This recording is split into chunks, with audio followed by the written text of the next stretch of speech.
I'm your host, Rob. It's Monday. We are live in the Honest Wargamer studio, bringing you the hot goss. And I'm here with Mr. Nathan Prescott. Hello. Hello. Hello, everyone. Sorry that we're a little bit late. We were a little bit late. Apologies. And welcome to the show. I hope you're well. Right, okay. Get my voice on, my eye in the game. Yeah, this time. If you subscribe to us on Patreon, thank you so much, helping us do the show. And of course, if you also support us on Patreon, big love to you guys as well. Patreon guys, I've got a big announcement for everyone on Patreon. As of next Monday, you guys will be getting advanced screenings of my brand new podcast and TV show. /podcast/TV show. You guys will see what I mean by that. But if you're on Patreon, you're going to get advanced copies. There should be loads. So it's really fun. Nathan, you've already seen an example of one. Yes, I have. Not too bad? Yeah. Like a 5. Yeah.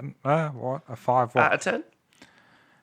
No. It's great. I like them. Yeah? The one I saw was good fun. Oh, thanks. Thanks. Yeah, well, I'm going to do one of them on, check this out, a Lord, bloody hell. That's a Lord bloody hell. A Lord bloody hell.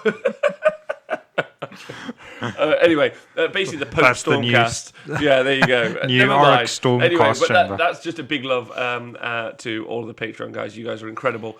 So you guys are getting some extra spicy content coming soon. Lord Win, hello, and Spit on Pigeons, hello, welcome to the show. If you listen to the podcast, hope you're staying hydrated and you're super healthy. Nathan, you stayed hydrated and super healthy? Yeah. Okay. Well, I'm just going to say one big thing right now. Nathan, happy birthday. It's the Honest Wargamer's 2nd birthday today. Oh, wow. So this show kicks off a week of shows where we're just going to hang out and ends up with us in High Wycombe. Nailed it. At the end of the weekend at the Bloodshed and the Shires event, doing a weekend of live coverage at what looks to be a kick-ass Age of Sigmar match play event. So I'm quite excited about that. Cool. Yeah. So happy birthday, Nath. Happy birthday to you too. Also, happy birthday to everyone listening live, everyone on YouTube, everyone on Facebook, and everyone who listens to the podcast, because we are now right in it for 2 years. It's been a fun 2 years, right? Yeah. It seems to have flown by. This is the terrible twos now. Yeah, now we're in the terrible twos. I started it off on Twitter earlier, and I intend to continue. I Bridewell, hello gents, happy birthday. And Scrivo, I did not finally remember. I've been planning this all along, like a well-oiled machine. All Points TV, hello. So if you are watching on YouTube or Facebook, we're taking all of our questions and thoughts over on twitch.tv /The Honest Wargamer. Please follow us and subscribe to the show. One of them websites. It's one of them websites. Good. Crazy Horse, welcome to the show. Will there be killing of hobbits? Because it's our birthday, potentially. Lord, we want to talk about the Bone Daddies, of course. Scrunty Hugh, good evening. Grum's Lag, just as deadly as ever. Tantrums for days, happy birthday, OJ. Mr. Teej, evening. Pete Pratt, I'm going to go play Warhammer in Northern Ireland, Nathan, in a couple of weeks. Oh, lucky you. Yeah, with the Northern Irish boys, and I am so excited. I can't decide what to take, though. Living City, Chaos Dwarves. Which one? Oh, I'm never going to vote for Chaos Dwarves. But Chaos Dwarves, check this out with Marauders. Didn't see that come in. But not Marauders. Even though I can have them as allies, Marauders mercenaries? Because then they get the movement? Who knows? I can't decide. Living City, though, could be fun. Yeah. No, you don't care. You literally don't care. It's breaking my heart. Drinking, I think for the sake of the Irish people, just take Living City. I'm gonna take Nobody wants to see Chaos I actually think Dwarves. people want to play Chaos Dwarves. It's quite rare to be able to play them. Vote. I'll just do a Twitter poll, and everyone else can decide. There you go. Easy. Done. Solved. I just let Twitter decide everything nowadays. That's my thing. Or the Honest Wargamer Facebook page. Who knows? Nathan, how have you been? But before we go into any further, I just want to say hello to everyone. So prep yourself. How have you been in Age of Sigmar? That's what I'm going to ask you since we last saw you. But I'm going to say hello to everyone on the TV. All Points TV says, I'm still having nightmares about Nathan staring at me like he stared at the game of the weekend. All Points TV is Sam. Hello. Oh, amazing. Why did you ever say that was you? Azrak, hello. I read all reading from Rob's hot take. Was a breath of fresh air this morning. Oh, thanks. Azrak, Tree Men with Lasers. That's a good call. And then also the FAQ is out. So there's loads to talk about today. what we had got planned is talk about the Bone Daddies and Gutbuster release, the big hot news. There's an FAQ come out. It's come out too soon. Me and Nathan have been super busy to have read it, so I'm going to do a show on my own tomorrow about it and do all Rob's hot takes on the FAQ tomorrow. You might want to be careful of those. They cause nothing but issues. Sanice, hi gorgeous. Nath, last week, how have you been? Answer me some questions. Age of Sigmar and you. Talk to me. How's Jet doing? Jet's still alive. That's great news. He's chewing on a treat. He is chewing on a treat. Yeah, bit of pigskin wrapped around something. Okay. I don't know what. But yeah, he's having fun. Well, my Grand Alliance of vegetarian rebellious people are obviously not happy about that. But that's probably why he's dying of cancer. what karma? Don't talk about that. That's so horrible. Apparently, First Brain Squeak says we look like we're going robbing later. Correct. We are from Nottingham. And the Honest Game does not make a lot of money. So we do substitute that with some light crime. But we only rob from... That's because got a dodgy back. It's too heavy. You got anything lighter, mate? No change. No change. Just no change, just notes.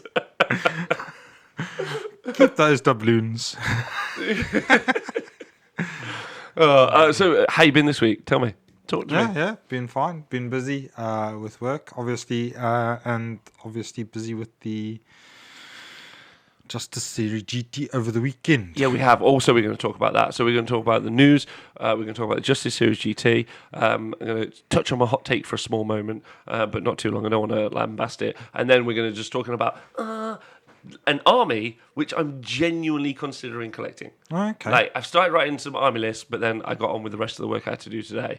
So that's later for tonight. But watching it at the weekend, so we're going to be talking about the Bonespliiterz part of the Uruk Battle Tome. And it just is, it fulfills all, like, you got a block of spearmen, cool, infantry, got a block of archers, sweet, yeah, some cavalry and some magic. Like, if there was one monster in there, I know that would make sense because it's Bonespliiterz, but, like, it's just like a classic fantasy army. Yeah. Well, they can take the Forge World stone idol, rock idol, the Rogue idol of Gork. Yeah, that fella. Yeah, that fella. Yeah, they could, absolutely. And it's got the Bonespliiterz keyword now, So you can put all the buffs on it. Yeah. We should probably do a rundown on that, actually. I'll put that into my little tick box. Thanks very much. Gwerzy, thanks for subscribing for 13 months, and to everyone else who does. Colonel Cabbage, hello. Happy maybe he birthday could last week. join the Lord Mad as Hell guy.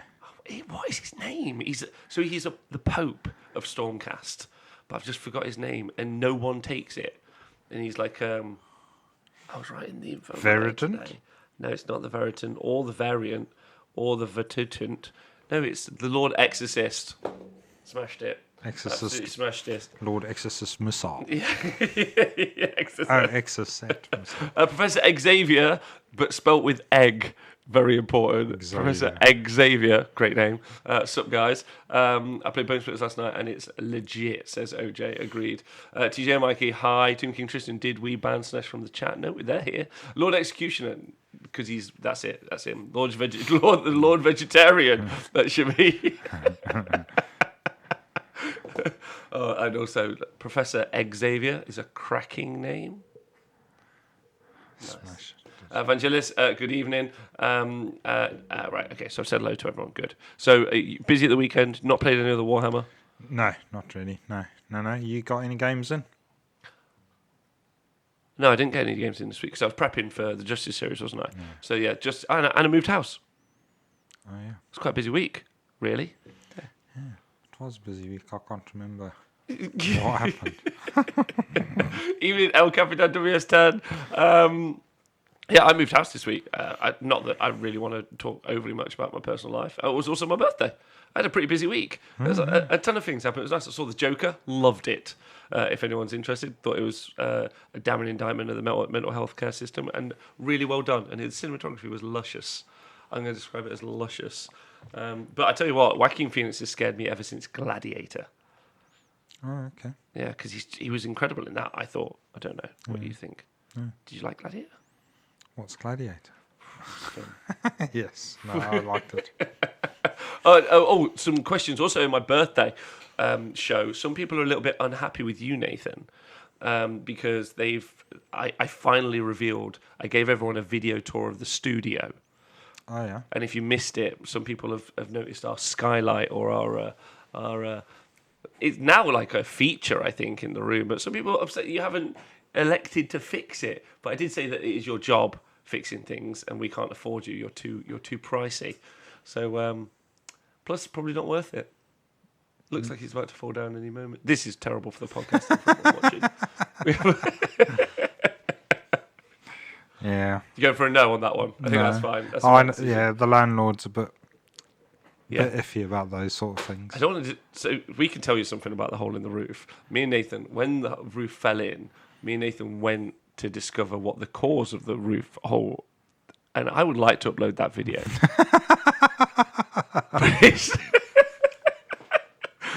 But that laugh from Nathan should be all you ever need. It was terrifying. We found an abandoned kitchen with dead pigeons in. Do you remember that? Yes. Yeah? There were live ones. Do you remember the double bed with no bedsheet and on it was just a hammer? Just a hammer. And how did we get in? We just walked. This is a whole different show. You don't want to know. But the hammer was the scariest bit. I was like, why is there a hammer? You know why there's a hammer. Anyway, right, back to Sigmar. If you're brave enough. Or if I'm strong enough. Oh my god. Amongst other things. Yeah, right. So anyway, that's why the roof fell in. Right, so Age of Sigmar, let's talk. Do you want to hear some news, Dave? Yes, go on. Hello to everyone. Right, news. So, Games Workshop are doing another double battle tome, as if you and me weren't tired enough from the other already double battle tome. Is it awesome that they're doing another double battle tome? The answer is... Yes, of course. Oh, what is the only way it could be better? If they were all destruction. Disagree. If it was a triple battle tome release, come on, they've got to do that one day. The trifecta. Yeah, I'm sure they will. No. So, I mean, that's really exciting. So, the more tribes, so that's all the ogres, are being consolidated into a single book. And also the OC Bone Reapers are being released, which is cool. And then, and I'm very, very excited about the OC Bone Reapers. But then I saw the Gutbusters, my first Warhammer Fantasy Battle Army, and I was like, oh dear, don't make me like the fat lads again. Don't you dare. Don't you dare, because I love those fellas. Yeah? So much so. The first thing I did was message Mick Wendell and just be like, is your gut hungry? And he just wrote capital letters for several... I actually blocked him on Twitter for a bit because he just keeps writing capital letters at me. He's just like, guts! But it's very exciting. And they're going to do a box, so the Feast of Bones. Yeah. And I'm sure you guys have all seen this and had a little look at it inside. So it's got 2 special characters. And it's got a unit of 2 lead belchers, which is odd, and some ogre balls. And it's got so you've got the 2 lead belchers, the ogre balls. You've got the kit that builds either the scrap launcher or the iron blaster, deadly as ever. And then you've obviously got the ogre tyrant, who looks, in my opinion, amazing. I don't know if you've got any thoughts on him. Yeah, he looks like an ogre. If you like ogres, he's great. Very, very good. And then you've got the OC Bone Reapers element. So they've got like a unit of the the skeletons, the infantry guard, which do look really cool. And then they've got 3 units of the elite infantry, which it does say in the box you can build them as either the guys with shields and halberds or like double katanas.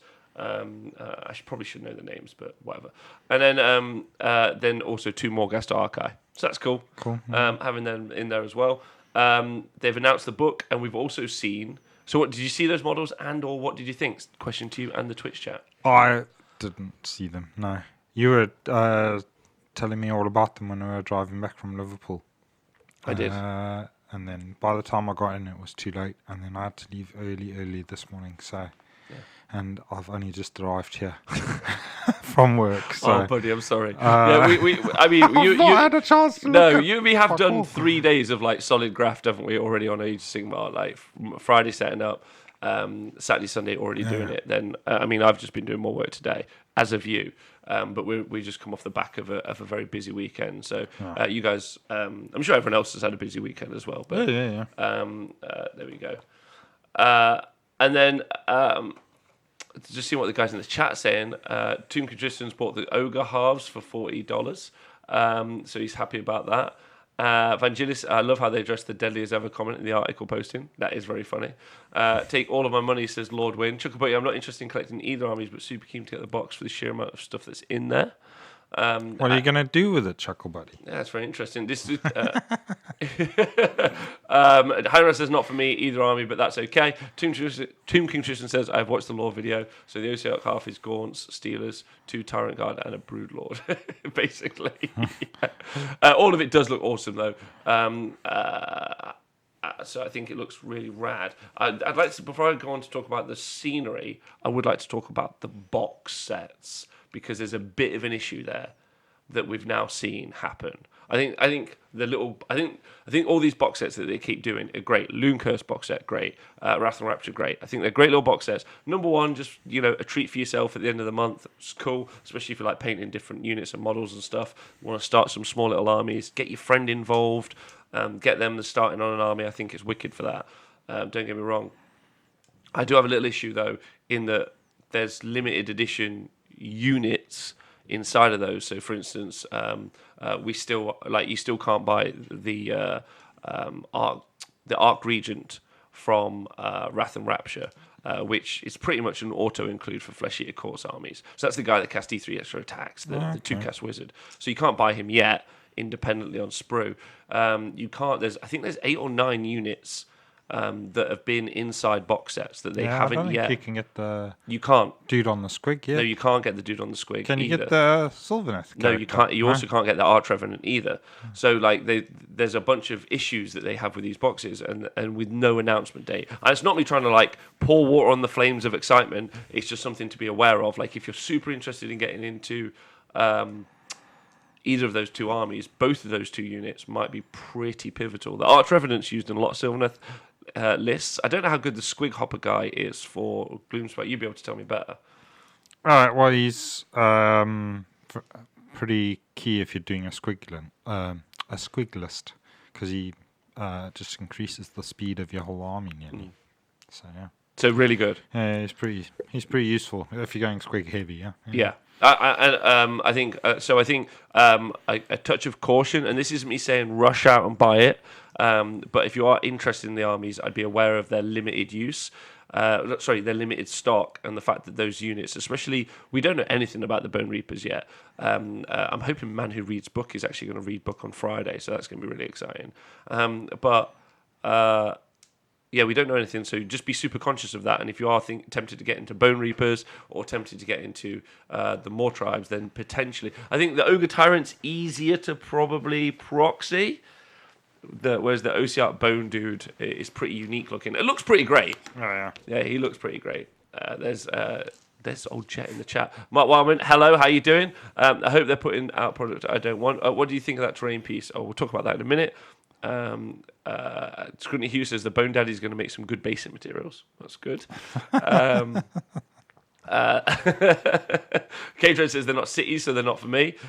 Chris Jr., Cavesy, is just watching from America, where, big shout out to Chris Jr., who, when we were at the Irish Phase, GT came second. The Warhammer World Heats, he came 4th at the Warhammer GT Grand Final, came 4th. Yeah, nearly won the event. But has just flown out to America, where he's just competed in the X-Wing World Championships. And out of 500 people, came 104th, which is pretty goddamn impressive. Yeah, so Chris Graves Jr., one to watch out for. I mean, if you're playing X-Wing, you're probably not listening, but just all over the place. If you're flying your TIE Fighter, watch out for him. Yeah.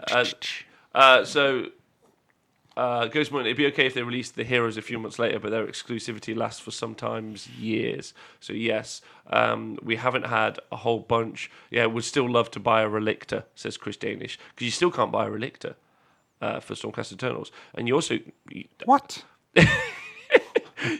you can't buy a Relictor.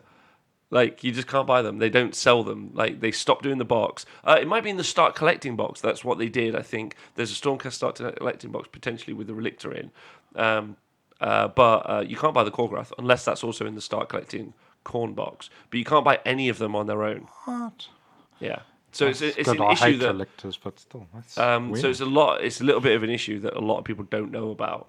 So just be conscious of it. So great job that they're releasing the boxes. I'm really happy. Yeah. Just a warning and also like some information to be conscious of. Also, not that I would advocate it because I think it's shit. In fact, it's so shit. I'm not even going to talk about it. Never mind. I won't mention that part. Hey, and item number 13 is going to be very good. Yeah, there you go. We're waiting for the Ash to read it out to us word for word. Hawkeye, we're all waiting for man who reads book. He's the best. Although doesn't always read book accurately, but like reads book pretty well. Yeah. Yeah, and I'm a huge fan. You excited about Yeah. Well, yeah, less so with these books. I was very excited with the last set of books he read because they're both up my street, but that? So up your street. Are you not excited about more tribes? not really. Oh, really? No, when I started with them, it was orcs and goblins. So the ogres just jumped in on the bandwagon, but they're not real proper. Destruction. You don't think they're real proper destruction? No, What the hell? they're wannabes. No, you shut up, man. We're a bunch of fat lads just trying really hard. I refuse to listen to this. Go try harder. I did not know there was a destruction faction you did not like. Yeah. What don't you like about them? The aesthetic. They look like you. Fucking smashed it.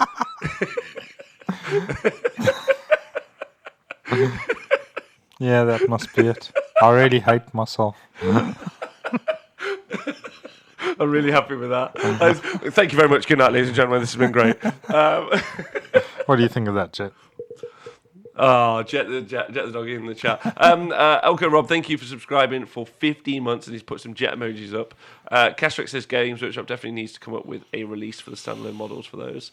Oscar Lars Paint says more tribes. What's very exciting as well is I have been really missing my friend Jonathan Etland. A gorgeous Swedish man. He took the summer off. He said to train for the More Tribes release. So most people don't know. Most people know he lives in Sweden. So he has been training religiously, push-ups, running up and down, eating many Logenfugens. I think that's the Swedish word for chapatis.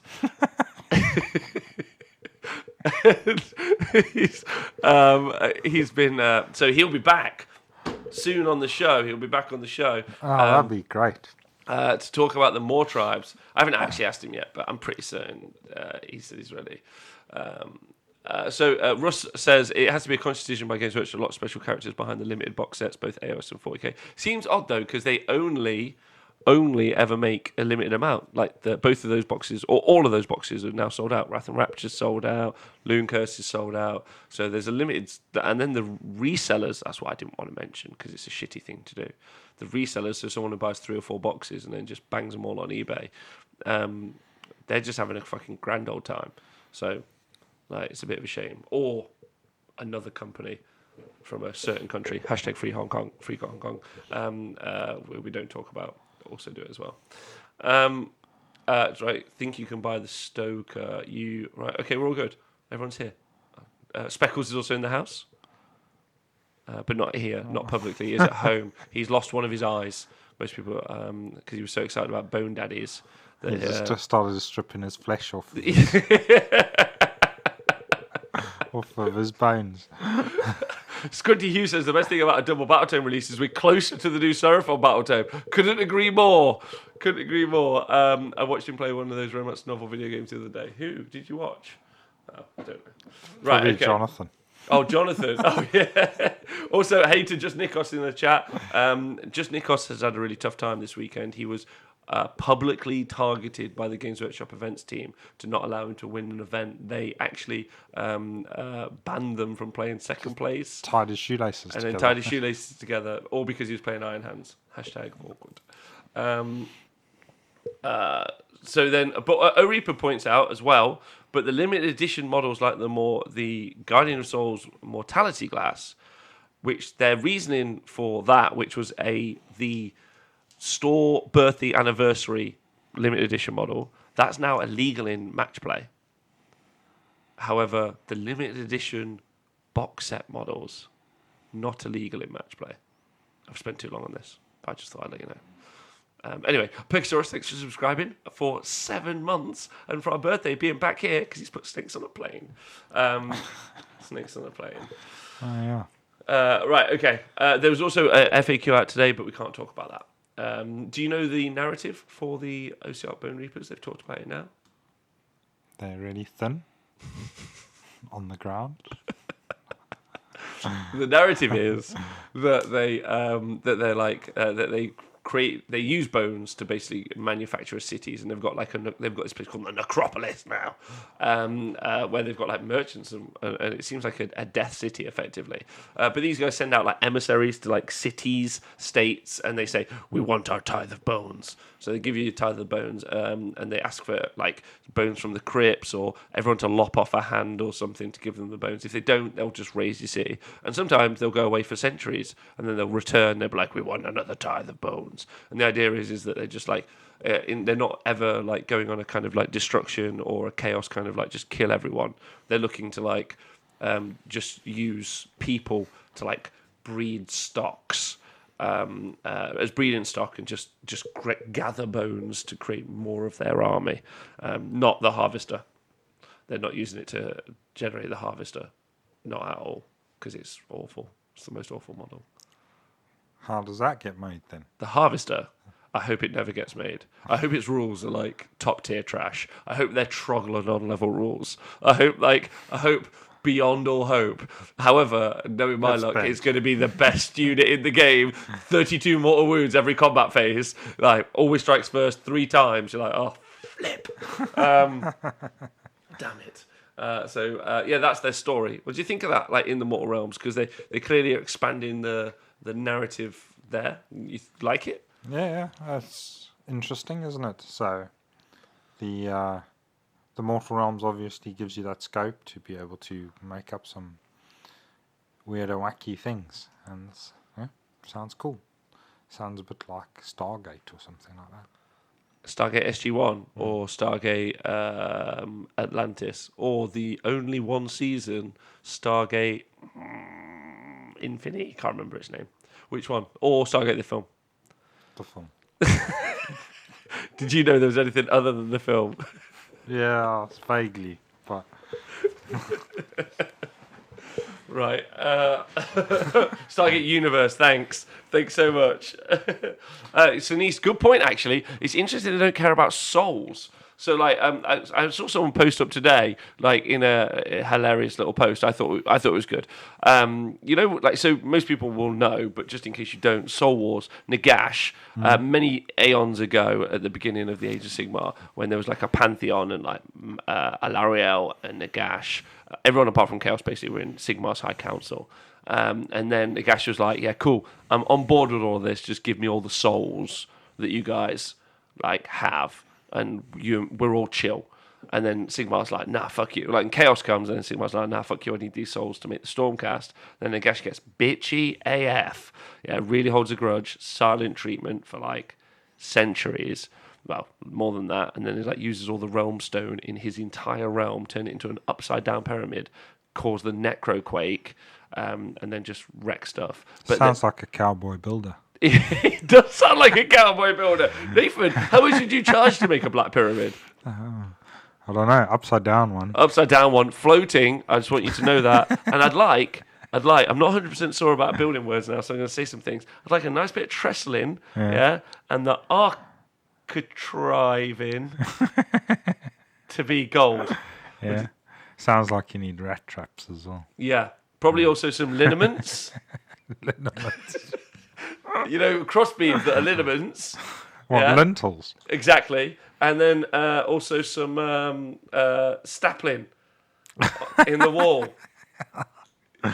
Sounds fun.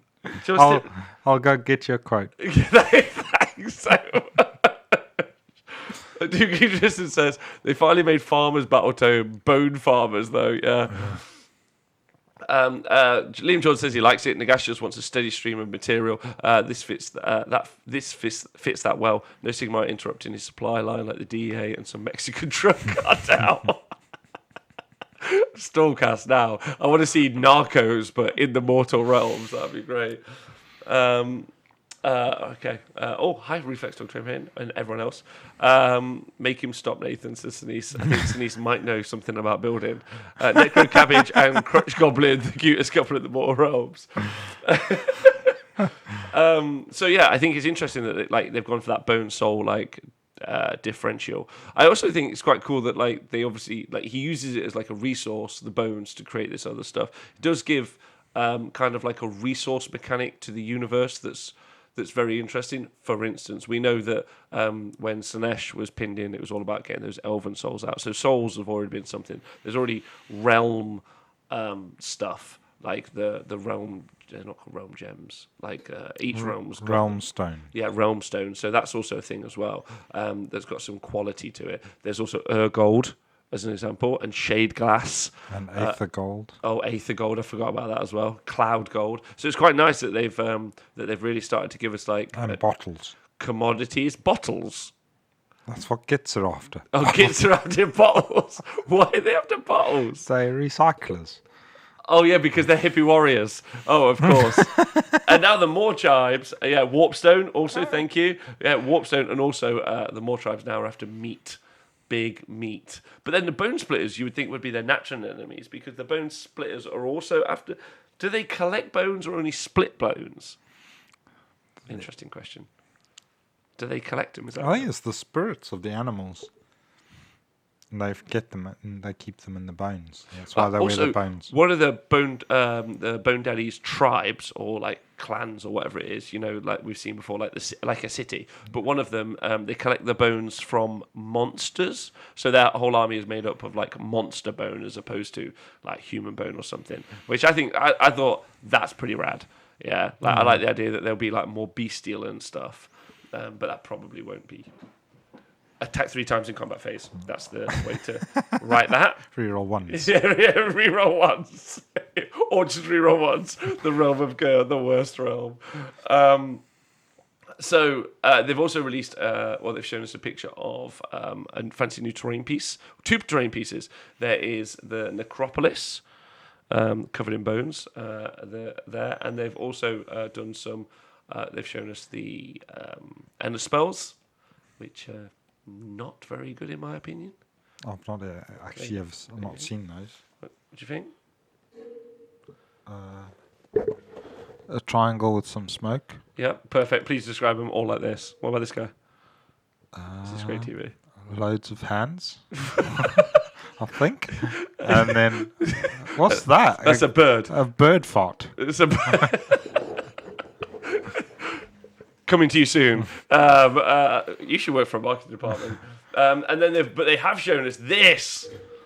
Can you see that? A pot with a tent. Yeah, a pot with a tent. Nice. Yeah, how good's that?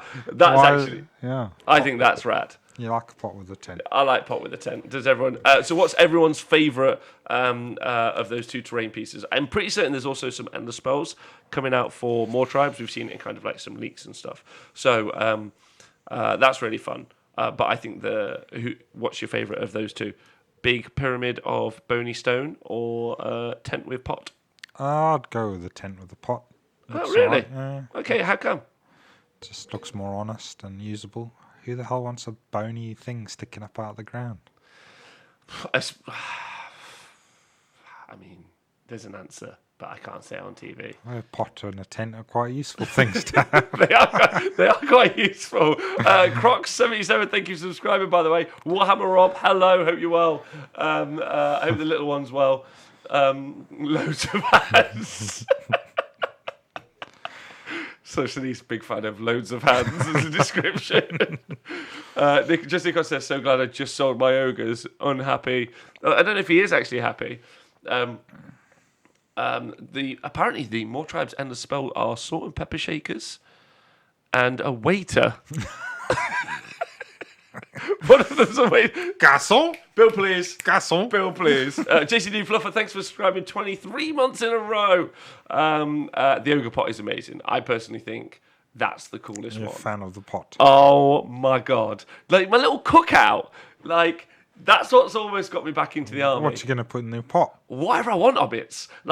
Sage, rosemary, some lentils. Like, I'll paint it as well, so it doesn't look like there's loads of meat on it. Like, I'll cut off all the meat hooks, and then I'll go get some like vegetable models, and then hang them on it. And I'm gonna make vegetarian more tribe. yeah, I'm gonna have the vegetarian. Come here, you Sylvaneth bastard! I'm gonna put you in my pot and gently simmer you for 3 days. Well, I'll make a fine vegetable stew. yeah, so Sylvaneth for firewood, and then obviously they could just cook up bloody grots because they're made of mushrooms. Yeah, They probably do anyway, yeah. yeah. So But they still got nobblers. they've still got noblars. Ah, okay, cool. Yeah.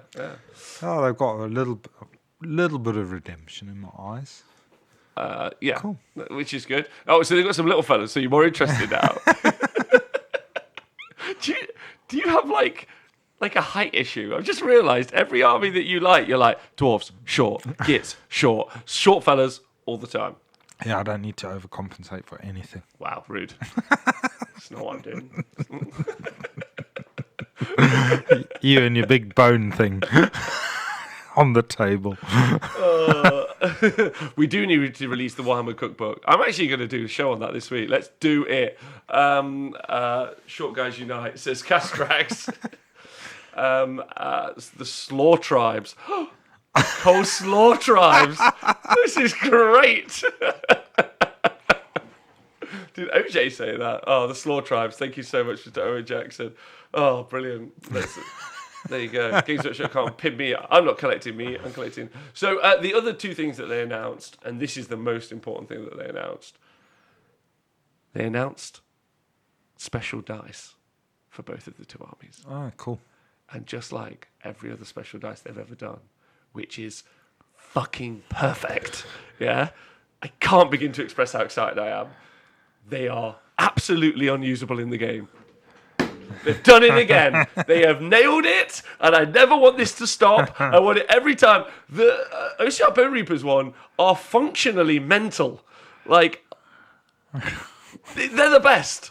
I want to roll them at tournaments. I want to be like, there you go. And my opponent will look at me like, what is that? Like, what is that? Yeah. The ogre one also doesn't make. I mean, Which side are the symbols on? every side. They're on every side. It's just symbols. I'll find them for you. Look at this. Look at this. There's a hand. There's a skull. There's a shield. It doesn't make any sense. There's a foot. What's that? Where? This claw? Split penis. The whole thing. Split head.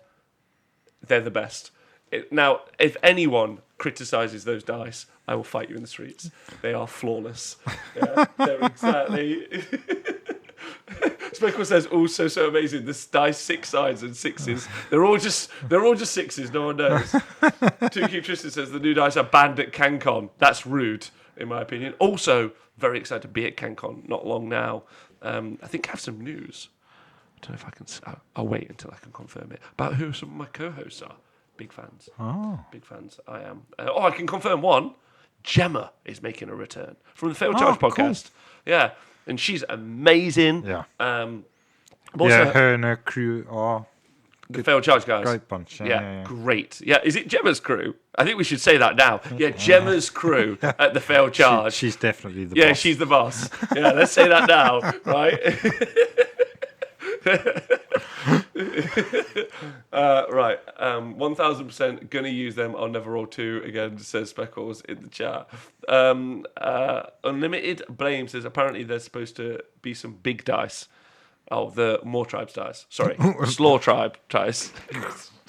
There's one. There's another. And also, Reflex Dog Training is just put an ability in the chat. Sylvaneth only diet. Vegan More Tribe Allegiance ability. Meat is murder. The vegan More Tribe Allegiance. Before army setup, you may choose to talk about how you switch to vegan.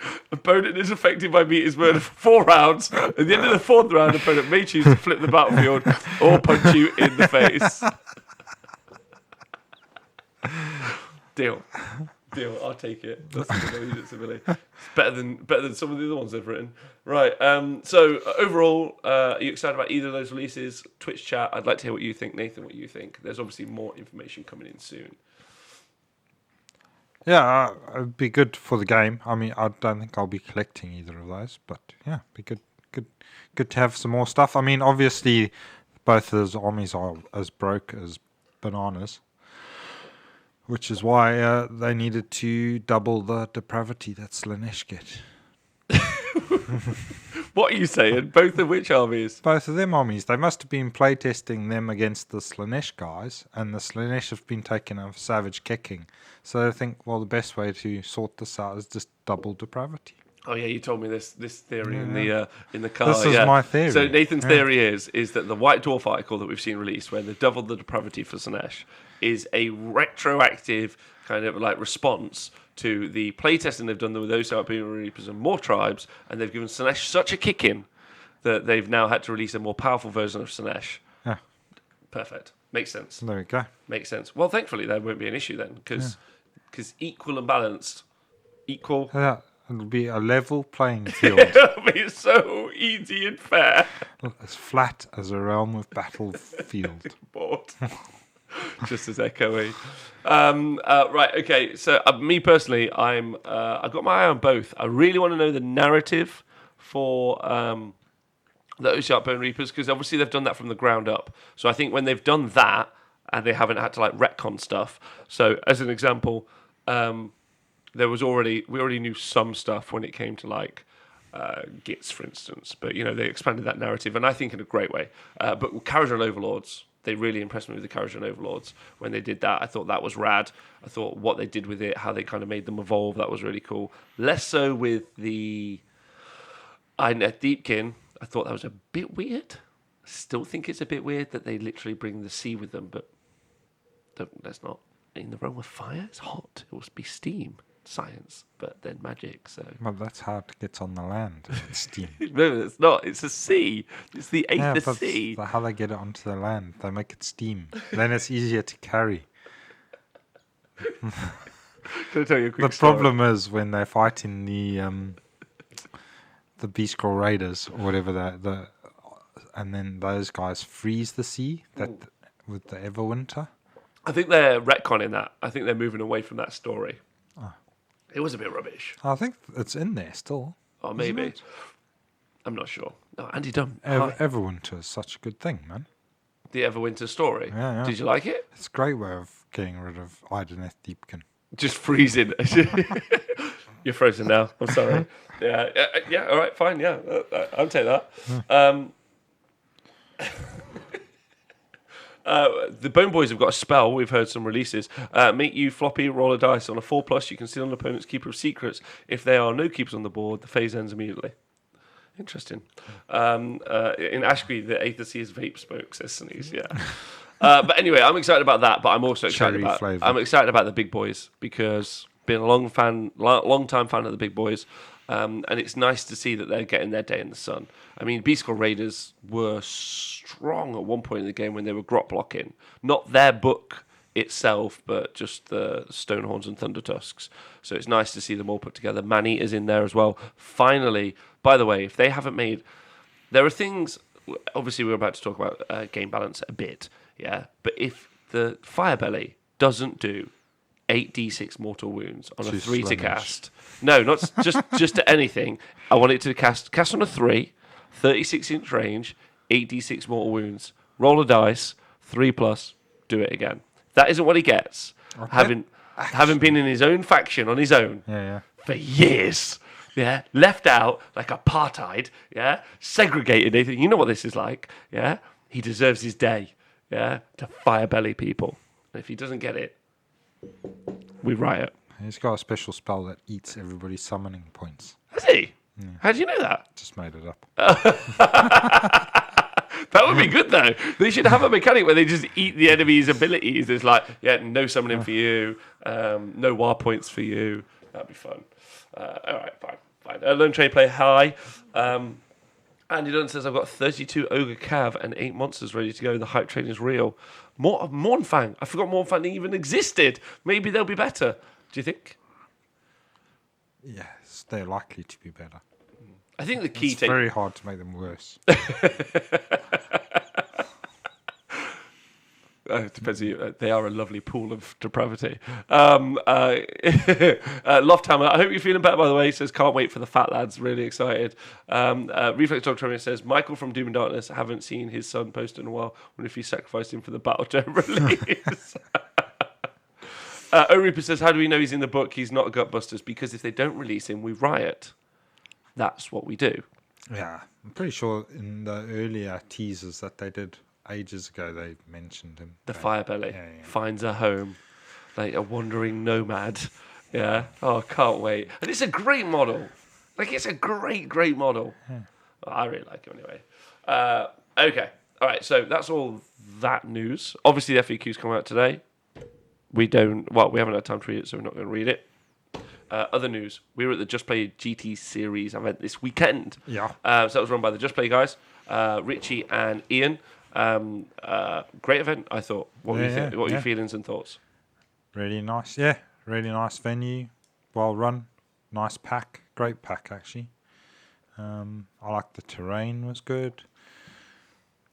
Yeah, the maps were great for the tables.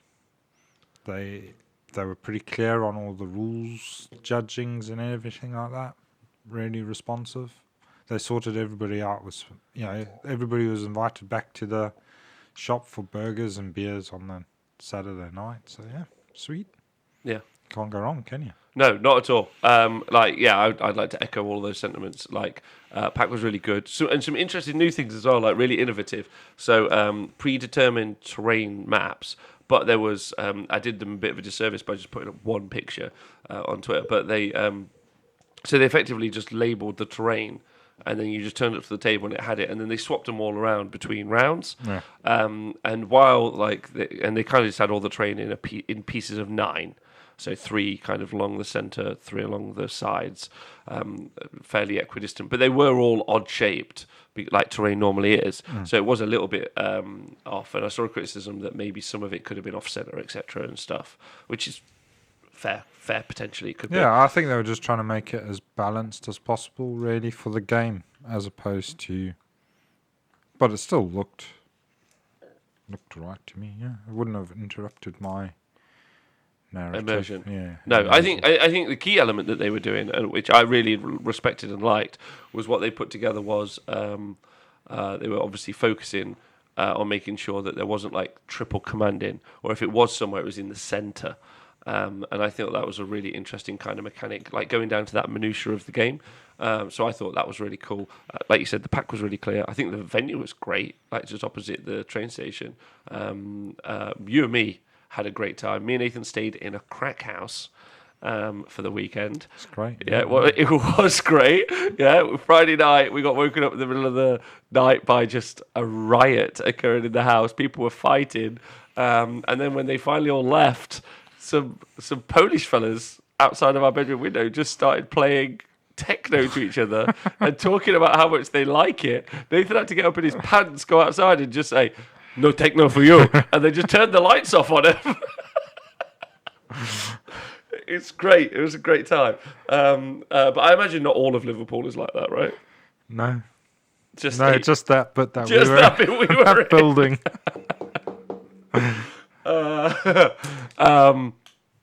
But yeah, the place we stayed was great because it was an adventure. But the venue was cool. The packs are cool, and this is key. And both. Oh, and also Speckles got super ill. He got an infection, so he couldn't make it. And then both Richie and Ian jumped in to help us out with the stream. Yeah, I was a bit poorly as well, so I were was a really bit poorly. subdued. So yeah, they helped out a bit there. That was great. Yeah, Nathan was actually super poorly over the weekend. So I just want to say a big thank you to you personally for coming to help. That was very, very great of you, as always, every time you do. And then big shout out to both Ian and Richie jumping in. And both of them did great at commentating as well. Yeah. It was nice hearing them. Like, they've got like very different opinions. I'd encourage you all to go listen to Game 5 when Richie actually found out that the war points just stay. Yeah, it was great. It was just a great experience. He was like, "Wait, they just stay? Hold on a minute. Hold on a minute." Like, it was just a great watching for someone learn live. And Learn Trade Play says, enjoyed watching the tournament of the weekend. Was fun seeing Nathan's stern gaze when he was the table boss. Yes, yes, Sam Watson is just genuinely terrified as you as the table boss. I don't know what of. He played fine. I was poorly. I'll blame that. Yeah, let's blame that. I think Nate's just watching. So yeah, really cool games. And what was that's right. I'm just going to keep complimenting Stephen. I actually got something positive to say about Skaven later. Yes, and we did. What was I going to say? The games were all great, but we got to see the same Big War army from Eric. So big thank you to Eric for being on the stream that much. We put him on a day on Saturday. We just put him on that day just because we wanted to see that army play, just in case. We saw Free Cities armies as well, but it had a pretty tough counter matchup in a Stormcast army, which was pretty sweet. But there was the legend of the floppy tape measure at this stage. Yes. Raj, with his Free Cities army, has got a floppy tape measure, like that you would use to measure a hem. It was used at the tabletop, and people were triggered. Like, I have not seen. There were so many. People hated it. People loved it, but there was some hot goss. I thought. Yeah. That was fun. So big shout out to Raj. But Eric played on stream a bunch as well. We saw Sam play. It was good. And then we also got to see the wonderful Mr. Ian Spink play with his Bonespliiterz as well. So we talk about those later too. And then we saw JP play on the stream a final against Eric and then take the game out. So go back and watch that. Obviously you table bossed a lot of it. But you obviously got to see two of the armies that you saw the Big War with mainly Iron Jaws in, and also the Bonespliiterz army play. Just like first competitive outing for those. And Ian Spink, by the way, comfortably one of the best Bonespliiterz players in the world, if not the best Bonespliiterz player in the world. So, what did you think about seeing all of those armies play? And like, are there any takeaways? Well, no, it was great. His Eric's build was a really brutal. I thought really brutal build for the Big War. Just heavy hard boy presence with 75 hard boys in that list. Quite a decent bit of ranged output from his wizards. His two wizards that he had. He had a Wurgog Prophet and a Weird Knob Shaman. Mm-hmm. And then the War Chanters obviously buffing up the hard boys. So, and in the Hard Fist as well. So. Yeah, pretty brutal list. And then Ian's list was cool to see. It was like a mixed arms, much more mixed arms sort of approach. Just didn't really manage to bring any part of it to bear until it was too late. And by then he had lost a lot of his output, I thought. So a lot of his output, yeah. I think he just got stuck in his own deployment for a bit there. I think there was also a fun squig list that we saw. That was great. Yeah, Tom had me by the big and kahoonies. Like he really did. Tom Lees with his squig list. I played Tom actually with that exact squig army, and I know what he hasn't done is like lose a bunch of games and just throw it down. Yeah. He keeps playing with it. He keeps working at it, and he just had an absolute real tough game where he just forgot which turn he was in, which sounds really simple, but I don't think it was. Sometimes you can just lose the moment, can't you? And then him and all of those guys operate a real serious no take back system, which they do with each other, which I think is really sweet. So to be hard on themselves to learn. So I've got to say a big shout out to Tom for doing that. But yeah, I actually think that squig list has got I mean, if he had won that priority role, then he had just put himself into a great position. A winning position. Unintentionally got himself into a very solid shout. But yeah, I guess he wouldn't have gone for that otherwise. And obviously Colin's Fireslayer army was... Yeah, Colin Cochrane. What a legend. Was also very brutal. And surprisingly quick for a Fireslayer army as well. Very quick. Yeah. I also saw there was just so many great lads there. Archie was there, just being Archie, which is great. A bunch of the Northern Irish lads. Always happy to see those guys. So yeah, it was a really cool event. And personally, because of the I would say especially the TOs, like Richie, TO'd all day, left, cooked us some dinner Saturday night at the Just Play store, which is really nice. Yeah. Which is really nice. So just overall. great event. And compared to some events I've been to in my life and some of the locations I've been to, I couldn't think of a better location or a better team that I would want to have run an event for me, if that makes sense. Yeah, I would recommend it as a good event to go to if you're looking for one to go to. Definitely. Yeah. Okay. Yeah. Agreed. And I'm sure they want to host more as well. And I also like what they're doing. I also big news. I think I managed to convince Ian from Just Play back into Age of Sigmar, which he was very much off. But I think that's the thing about the coverage or watching the games. You do start to see the angles, right? And you're like, actually, there's something to be said here. It is an interesting game. And fun to play.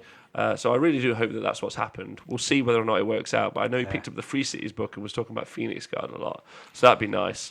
Plus, he is also fearless in his thoughts on the game. Yeah. Like, he does not care what you think about what he thinks about the game. And I love that. Personally, I do. So I'd be really happy if he decides to come back and play. Oh, yeah. That'd be good. It would be good. So, cool event. Yes. Cool event. Big thing for me, though, this is really important, the toilets. The hand dryer was not a fan hand dryer, and it was a paper hand dryer, but the paper dispenser was automatic. He just gave it out like we're living in the flipping future. If you turned around, there were blowy ones behind you. Were there? Yeah. Wait, I had the option. Nowhere's ever had the option. So there's a paper hand towel that's automatic and whoa! Okay, Just Play event. Best hand drying facilities in Age of Sigmar, confirmed. When we were at CanCon, we just had to rub them on a kangaroo that we found outside. No, CanCon was fine. Although they had that weird grate that you peed on. Do you remember the grate? You had to stand on like a grate over the urinal. It was so weird. I don't remember much, to be honest. Oh, okay. I blame Randy. Yeah, I blame Blandy too. I just want to say a big shout out to Unlimited Blame in the chat, who is Raj. He was saying that, let me see. He says, just got it. I've used a floppy tape measure because I forgot my proper one and I had a fabric one in my handbag. Confirm that I triggered people. And my opponents just let me use their tape measure because they had enough of my nonsense. Tugbo K is also subscribed for 4 months. I want to say big love to you. And he says, yo, people. And there was, one of the cubicles had no lock on it, but that's fine. So and Pete Pratt says, shit, I'm going to have to go to a hand drying game over here. It's important. It's important because, what am I trying to say? You touch models all day long. You want to make sure those hands are sparkly clean. Touch your dice. Gotta get serious. Gotta make. Some people swallow their dice, so yeah, you've got to make sure your hands are clean. Swallows their dice? That Jacob fella. Oh yeah, Jacob Berry. He does. Oh, thank you to King Tristan. He's put a link in the chat to the prices of the upcoming release for the Feast of Bones. Oh, okay. Which does look pretty expensive. Oh, but that's in dollars. That's in dollars, yeah. Bless you everywhere else but here. Don't worry, Brexit will come soon. And then, people don't like it when we mention that. Agincourt, I'll say that. Right. So, Just Play, great event. Great dudes. Yeah. Had a great time. Hope to do that more. Bloodshed in the Shire this weekend. If you enjoyed the live coverage, got a cracking team next weekend. Please join us for Bloodshed in the Shire. Right. So just before we talk about Iron Jaws, I've got a final piece of news. Sorry, Nath. That's right. So today I put a tweet up because one of the conversations that occurred over the weekend. JP won, by the way, with Sinesh, with his Sineshi army. Lovely fella, yeah. I had a little chat with JP actually on Saturday night. We were sat down having a burger. And I said to him, I was like, JP, if people ban Sinesh from events, how would you feel? He'd be like, yeah, that's fair. Like, that's his army, right? Now, so I put a statement up today. I said, if you're a TO at the minute, I'd ban Sinesh from your event, from playing. Now, there's loads of things to say about this. Until a fix is put into place. Yeah? All right, that was my statement. That's the statement I put out. Now, I definitely want to hear what you've got to say about this, and also the Twitch chat, what you've got to say about this. But I don't want to spend hours on it. Yeah. Like, I want it to be fairly quick. Because it comes from a conversation that happened in the 40k community last week. last week in the 40k community, the Iron Hands army was released 2 weeks prior, and they had an 80% win rate in 2 weekends, like over like 22 tournaments. They won like 20 of them, yeah, and they were just absolute 80% win rate, just smashed it, right? And then the Frontline Gaming guys, who are the people who run the ITC, which is basically the gaming system that everyone in 40k plays at a professional level, apart from ETC, which is a different format as well. And they have their own things. Like, for instance, Forge World have always been banned at the ETC, although recently they've stepped away from that as a process, and I think they're allowed to. But they said, we're just going to ban them. We're going to ban them from tournaments unless they're fixed. 2 days later, Games Workshop released an FAQ that didn't fix them, took that down, and another FAQ that went up that did fix them. So there's clearly an FAQ that they intended to put out, then an FAQ that they did in response to the fact that a unit and their army was going to be banned. So that led me. So I've got that fresh in my mind. That's happened Thursday as I do the Thursday 40k show. Then I go over to we go to Liverpool. We're talking about Age of Sigmar. We're talking. You and me are driving down. We're talking about armies that are coming out. We're talking free cities and Uruk builds. We get there and we're talking about all the other armies. And Snesh comes up. Like, what armies do we put on the stream? Well, not Snesh, because they'll be there day 2. Yeah, I didn't even know how many Snesh armies were there. It's just like a guarantee. Yeah. FYI, their win percentage is 70%. So since GHB 2019, their win rate is 70%. Pretty high. They're not the most popular army. That's actually Stormcast and Skaven. They're about the same. And Stormcast actually have only got 45% win rate. So stark difference, really. 25% difference. The Daisy Chain, by the way, if you're having a real good gaming system, and this applies to League of Legends, Magic the Gathering, and a bunch of other stuff, you want something to be, if it's a really good game, it's between like 45% and 55% in its I can't say that word. Efficacy? That word. Basically, how good it is. Efficiency. Yeah. Not efficiency. Efficacy. Thank you. Efficacy. That one. It's somewhere between there. And then let's just cut Games Workshop some slack. Yeah. And let's just go between 40 and 60%. Right. So that's a 20-point swing. If you're at the bottom of the pile, you're at a 40% win rate. If you're top of the pile, 60% win rate. That's actually really big when you start looking at it. Or if you understand numbers. FYI, I don't. Just a whole bunch of stats dudes have told me that that's the really important. So we're already giving them that slack. When you start moving up to 70, yeah, so like you win half your games, 50% army, you would say that's a pretty balanced army. Yeah. When you're doing 20% better than that, it becomes a bit mental. Anyway, so my statement was, I think they should be banned until they're fixed. I've never, ever advocated for either comping Age of Sigmar or us to ban anything. I've never, we've talked about this loads, right? Just learn how to deal with it. Just deal with it. Like, take loads of shooting, right? Create more screens. Like, just play through, work out how to work through it. It's quite complicated. So I've got loads of thoughts after that, but I just wanted to. I've obviously changed my opinion, but I'd like to know what your opinion is before we move on for in the convo.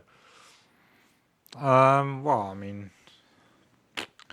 yeah, at the moment they're strong, probably too strong. So banning seems a bit extreme.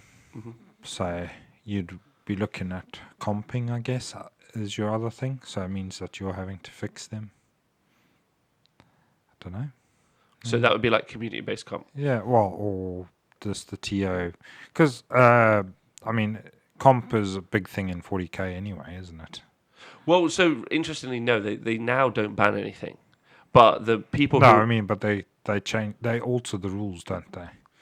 Like you say, ETC, ITC. Oh yeah, so ITC have their own mission system, effectively. So it's a form of comp. Yeah, absolutely. Good point. So comp is present in a lot, and obviously. By the way, everyone, if you're new and you're not 100% certain what comp is, it's just where you effectively do some house rules to change the shape of the game. Yeah, you probably want. I think if the TO wants the tournament to be a bit more balanced or fair, he should maybe introduce a comp, even just a simple comp. That just tones down the Slaneshi output, I guess, a bit. You can comp their depravity points, or make it so that they can only summon, whatever the term number is, half that rounded up. That's how many units you can summon. Yeah, turn, something like that. Yeah. So like one of the things that I didn't want to get into a conversation about now, but also like on Twitter because I decided not to, because I was quite active in the conversation today because I really wanted to know what other people thought, which is why I made it really public. Yeah, I mean, I wanted to know what do people think. Yeah. So we look at Daughters of Cain last year. Yeah, and if you go back and listen to the Winter FAQ that we did from last year, I had a giant bitch about the quality of Games Workshop's FAQ because Daughters of Cain were rocking nearly an 80% win rate, so the same kind of danger that Iron Hands were at. And then Winter FAQ were coming, we were like, yeah, it's going to hit, it's going to smash. And then they just didn't put one out. It didn't touch them at all. And then they ended the season on like a 72, 73% win rate. So actually worse than Slaanesh are now. Yeah. And I didn't call for a ban then. I should have, though, I think, right? And my reasoning is this. It's just very uninteresting for the other people. Like, if you've got a Slaanesh army, I want you to have fun with your army. But, and this is really important, someone's going to turn up to the table, see you have a Slaanesh army, and they're going to do this. And that must feel rubbish for you. Like, I want them to be fixed so that the Slaanesh guys are like, sweet, I'm having a great time. No one minds playing me. Yeah, right? Like, it's no just fun for anyone. Yeah, it's a downer on both sides of the table. It's a downer on both sides, which I think is really sad. And I don't think it does anything. And a great question came up on the 40k stat show last week. It was, if an army is dumb broken, let's just pick Slaanesh. Let's pick Slaanesh and Skaven, let's just say. I'm not saying that's the case. Let's just say. Does it matter that they're dumb broken? It's like, what does it do? And we covered that on the 40k show. It's like, what does it do? Well, it doesn't promote variety of armies. That's really difficult. Like, makes tournaments less interesting because you know what you're going to take or what's going to be taken. That does mean the whole bunch of people out there go, that means I can counterpick and pick the right army. That's a good statement too. Yeah, you can kind of create the perfect shooting list that deals with Slaanesh, but also 75 hard boys. You can just absolutely crack that. By the way, please write me that list. Very excited to read it. Have you got it? No. But I don't think.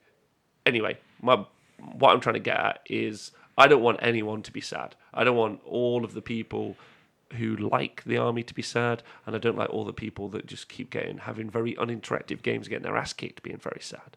So I thought, because if I have a platform to say something about it, I'd initiate the conversation. What was great about the conversation was a whole bunch of people pushed back and were like, don't ban it. And I was like, great, because that's kind of what I wanted.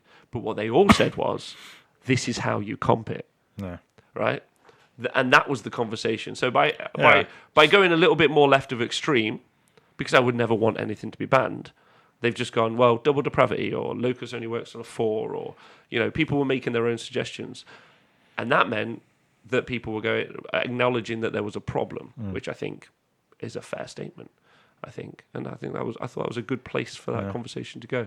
I'd love to know what everyone else thinks. Do you have any other thoughts? Well, yeah, I think you'll find that most people will agree that there's a problem. Especially, I mean, obviously there's not a problem if you're playing with your mate in the garage sort of thing. You can easily get around it by just agreeing stuff between each other. But at tournament type events, it does seem to be a bit of an issue, really. So, yeah. Fortunately, we're quite close to the winter FAQ now. There's not many tournaments left in this country. I mean, obviously around the world there's still going to be a few. So it'd be interesting to see what they do over the winter FAQ. It does. And just how badly the Ossiarch, Bone Reapers and the Moor tribes give them a kick in. So I'd like to touch on a couple of the little arguments that came out. When they kick those, they're going to kick everybody. Yeah, else. I'd like to touch on a couple of the little pushbacks that I had, and why some of them are just fallacies or just straw man arguments. An example: the next books are going to be stronger, so Slaanesh is fine. That doesn't mean that all the books that are weaker than Slaanesh now will be in a best place. They'll be in an even worse place. But we'll get a book eventually, still bad logic and poor game state. Yeah. Because what it does is it creates an uninteresting gaming field, right? Yeah. So narrows down the environment of what can happen. Rubbish. That's a terrible argument. If you've made that argument, I think that's a terrible argument. I think you're a fine person, but that's a terrible argument. The other one is you just need to learn how to beat it. It has a 70% win rate. Some of the best players in the world either use it. That's the thing about the army, is it's got a 70% win rate. That means anyone who's playing it is doing pretty well with it. Yeah. People aren't doing badly with it. Everyone's doing pretty well. That means that it doesn't matter about your skill level. The army is just very strong. It's no offense to anyone who's done very well with it. I'm sure you're a great player. I'm just pointing that out. So you just need to learn how to beat it is a wrong argument also. Because you're not just learning how to beat that, you have to beat the other armies that are also very good. Skaven, especially, of course, Fire Slayers. Tackling Slaanesh is very different to working out how to tackle a Fire Slayer block. It's a whole different conversation. Being able to do both at the same time, that's not easy. And then you've got Gits to throw in the mix as well. I think that's a nice little trio, or maybe Eels. That's a nice little triplet of can I deal with all of them or just one of them? Great conversation. So that's also a falsity as well. Or can any one of those deal with everything else? Yeah, great point. Which I think maybe MSU Eels is the correct answer. But it's very hard to do that very well. Yeah, well, I was just thinking Slaanesh can deal with all of those things. Yes, but there is we've seen things. We've seen people try to produce lists. Let's look at the 9 Stormfiend list that we've seen try to play a few times. Right, it's not won an event. It's done pretty well. Yeah, it's pretty scary. It's pretty scary, but it hasn't yet punked those armies. And Skaven has sat on a very respectable win rate of 58%. They're solid. FYI, clearly the stats are coming back. I know all the stats now, so that's good news. But anyway, so just some of those arguments don't really work. I would like to see Games Workshop just fix them, but just as a community, if we all just bandy together and just have this conversation amongst us, with your friends, people you play games with, the 40k playtesters, which is who FLG are, threatened to ban Iron Hands from the tournament, and Games Workshop fixed them. Did they fix them great? Doesn't matter. They fixed them a bit, yeah, and they toned them down 2 weeks after release. We're now 6 months maybe from the release of Slaanesh, yeah. All of the problems that people keep talking about constantly are still there, and they've decided not to.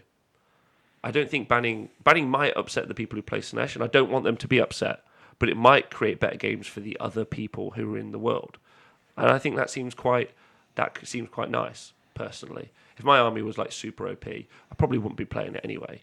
But if my army, because I don't like games that are super easy to win, that feels like I'd like it to be more interesting that my play dictates it, which is why I like the mirror matches, or I like it when you see the Bonespliiterz matchup was great, right? Because it was everything that Eric had with the Ard Boys, yeah, which is just this brute force, and everything that Ian had with the Bonespliiterz, and it was just this. It's an internal book. They kind of make sense against each other. One's got other advantages, the other doesn't. Yeah.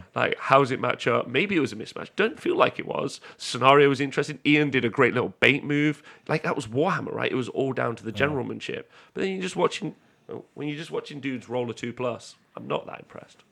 Anyway, that's the thing. I'd like to know what everyone else thinks. I'm going to read out the chat. Cool. And then if you have any more thoughts, let me know, and then we'll move on, because we've done that for 12 minutes is plenty. Yeah, that's plenty. Heinrad says, I tried to play Daughters Kane last week, but I just hated it because it had the subconscious in the back of my head, along with not being successful with an army. People keep saying it's super good. Rob, our LOV stats episode is back soon. Yes, you should be able to tell that back. Yes, they are, because I know all of them. Did you know that Skaven are nearly 10% of the meta? How cool is that? No, bloody rats everywhere. OJ says, I think a decent amount of the community will self-comp, like what happened to Daughters of Cain. Only the most dedicated win at all cost players will not take Slaanesh. Now, I'm not sure about that terminology, but I understand its premise. Isn't Slaanesh issue mainly one battalion being so above everything else? Castrek is actually several different builds. One build does really well, but several different builds do great. And again, since General's Handbook release, they've had a 70% win rate. They've had 14 podiums. Pretty crazy. They're well and above. If you take the people in second and third place, or the factions second and third, they still don't equate to the win rate, the trophies that the Slaanesh armies have taken home. So they're pretty impressive. I also, by the way, under this kind of new philosophy, or what's changed my mind, that's the key part. What's changed my mind? It's watching Games Workshop change their policies in reaction to someone threatening to ban an army. I've been all on the like, let's wait for the FAQ, let's hope it sorts, let's ride it out. But Games Workshop now have shot themselves in the foot. They've shown themselves with one game system that they'll react to the community saying, this is too good, we're not going to let it happen. And then they've gone, oh, well, sorry, we'll sort this out. Keep buying your toys. And I think it's fair that we get the same treatment personally. You know, that seems fair. Yeah. Yeah, that was the point. And also, Sinise made a really good point as well. Fuck, I was trying to finish it up. Sinise made a really good point. The people that are affected by really good armies are never competitive players because they'll throw their hat in the ring to try to beat them every time. They'll either buy the army and play it, or they'll try to find the counter, build it, and then take it to a tournament. Would you say that that's fair? Ish, yeah, I guess. I don't know. The people that are never affected are competitive players. I don't know. I think they enjoy it. The challenge of it. So yeah, I think everybody's affected. No, so what I'm trying to get at is, again, big shout out to James Thompson on Twitter. Really good point. He was talking about conscious. I'd have to go and find the tweet. It's really, really good, and I feel bad that I haven't written it down for this show. It was like conscious competence, which is like real high-end competitive players have got conscious competence. Like that's what we're all trying to learn. That's what this show is. That's what you and me are constantly trying to learn. We're trying to get conscious competence. We're trying to be aware of what we're doing. Or some good gamers, yeah. Luke Morton would be a good example. Unconscious competence, yeah. Just an innate ability, yeah, buried in his bones. Idiot incompetence. Yeah, an idiot incompetent. But then you have gamers who, because it's a hobby for them, and they should just be allowed to have fun, have unconscious incompetence. Yeah. Or conscious incompetence. For instance, they know they're not great, but they don't do any practice ever to change that, which is fine, yeah. And then they go get drunk and they play Warhammer, yeah. They are consciously incompetent and they're fine with it. And they're the group that are the most affected by things being really janky, in my opinion. And they're the group that are the biggest group because everyone does it as a hobby. There's only a really thin end of the wedge that really care that it's a competitive game. Everyone else is like, I just want to play a game and have a laugh. Yeah. And that is that 80% of the community who having something that's oppressive to play is a negative for. So I just think that they should change that because, and as a community, we should be conscious of that. And it's the competitive players that should be leading that charge. Like a competitive player should read a battle tome and go, listen, this is bang out of order. Like they should be the people like complaining or bitching the most, yeah, giving the constructive feedback because they're the ones who are consciously competent. The people who are just like they turn up and at the table listen. How you know you're unconsciously competent? You're consciously incompetent. You're reading the battle tome at the table. You're like, I hit on a 3, and then you roll the dice. That's you, and you're the person who I want to have a great time. Like I want you to just be like doing that and just having it like you don't. What's your army do? You're like, yeah, stuff. You're like, cool, man. Let's play Warhammer. This is gonna be great fun. I want those guys to have the best time. But I think that the competitive players, and you all know who you are if you're listening. You know who you are. Those are the people that should be advocating for a better gaming system, because then the guys who are getting drunk can have more of a laugh. Cool. Too much there? Have I said too many words? That's fine. I want to join those guys. Which guys? The drunk guys? Yeah. Yeah, me too. Yeah, they sound fun. I'm pretty sure that's how I play. Right. Okay. Good. Right. So just see what you guys in the chat said. I know there's been loads, and we've talked for a lot. A lot of you probably saying that you don't think banning is the answer, which is absolutely fine. I completely understand that. They do that in a bunch of other game systems. Don't think of it as a ban. Think of it as like putting them in stasis or like in quarantine. Just be like, you're quarantined until we can fix you. You're a little broke little fucker. Yeah? Just give it a little... What do you do, Nathan, when a wall's falling? I don't fucking... Never mind. I'm not going to ask that question. Yeah. It's not really an analogy. Pardon me? Not an analogy. Cool. Yeah, good. Yeah. Lord Wynn says the Iron Hands Dex was broken on such a level that even top but level 40k players were thinking about walking away from the game for a while. So that should give you some sort of example. There were some incredible articles. If you would like to read a really interesting article, you should read the article by Goon Hammer. So Goon Hammer. Goon Hammer about Iron Hands. No. That's Goon Boss. Different guy. Sounds better. Yeah, but if you get the opportunity... I didn't know Seth could write. Uh, Pretty sure Seth can't write. no. Or read. Australia Met asks, will my opponent enjoy the game? The one no one says. And that's a really good point as well, right? In order to shape the game better with FEC Slanesh, I have to know my rules better than I do in order to win. There you go. I'll be at Warhammer this weekend doing just that, says Chris Danish. I don't know, being in detention? It's going into quarantine with the Slanesh. Ghostbot says, once you ban one army, you risk opening the floodgates to knee-jerk reactions of TOs banning whatever they don't like the look of. It's true. I mean, the stats are a really good example, right? Anything that pips... I was thinking about that today. I was like, what's your process if you had one? Anything that pips over 60%? Maybe ban it. I don't think anyone ever will, but I think it's a great conversation to have, right? And it's a great conversation to have, like, especially if you've got tickets. Like some of the people in the chat, ML, by the way, thank you for subscribing. Some of the people on Twitter today were like, this is why I've walked away from Age of Sigmar for a bit. I don't want to play in this environment. You know, Games Workshop are losing customers in that environment. And we're losing brothers and sisters who want to play. Like, the game should be fun for us all. I really do think that. So, anyway, good convo. And if you guys have got more thoughts, please feel free to send them to the Honest Wargamer Facebook and Twitter, and we'll see what that is. Also, if you like a content creator, like I know a bunch of you are out there who are listening, I'd love you to do like a reply. I'd love you to hear like your thoughts and feedback back. It'd be quite interesting to see what that conversation is going forward. Other game systems do something similar. If there's a broken thing, they'll put it in. They'll pin it down and hotfix it. We're used to these like 8-month time periods. Other game systems are like, we'll fix that this week. So it's just interesting. Right, let's talk green dudes. Yeah, that's way more interesting, right? Yes. Yeah, good. I went on to 20 minutes, Nathan. I'm sorry. That's all right. That's fine. But there was loads of good input. Loads of good input today. So thank you to everyone who got involved. So the only thing we can really hope for from the future releases and eventual overhaul of every army is through playtesting some future projections, how they can affect the game in the future. Meta says Castrax. Not sure that's possible. Lofthammer says, I need to comp my drinking. Good point. Yeah. The Norn says, I was asked to ban Zinch back in the day as well. Yeah, I think that's, again, a really good example. Yeah. Like that we've had loads of examples. Daughters of Cain broke. Yeah. Chain Host broke. Vanguard Wing broke. The Grot Block arguably broke. Like at that point when it was the Stonehorns Grot Block, like that just beat everyone all the time. Like Sail Storm Fiends. Yeah. Horrific. So like I'm going back and I'm giving you some pretty solid examples. Do you remember when Dispossessed were good? Like, oh no, never happened. Never needed ban. Never needed panic. Yeah, you like the good guys. We're the best guys. 8-Bit Jesus, thank you for subscribing.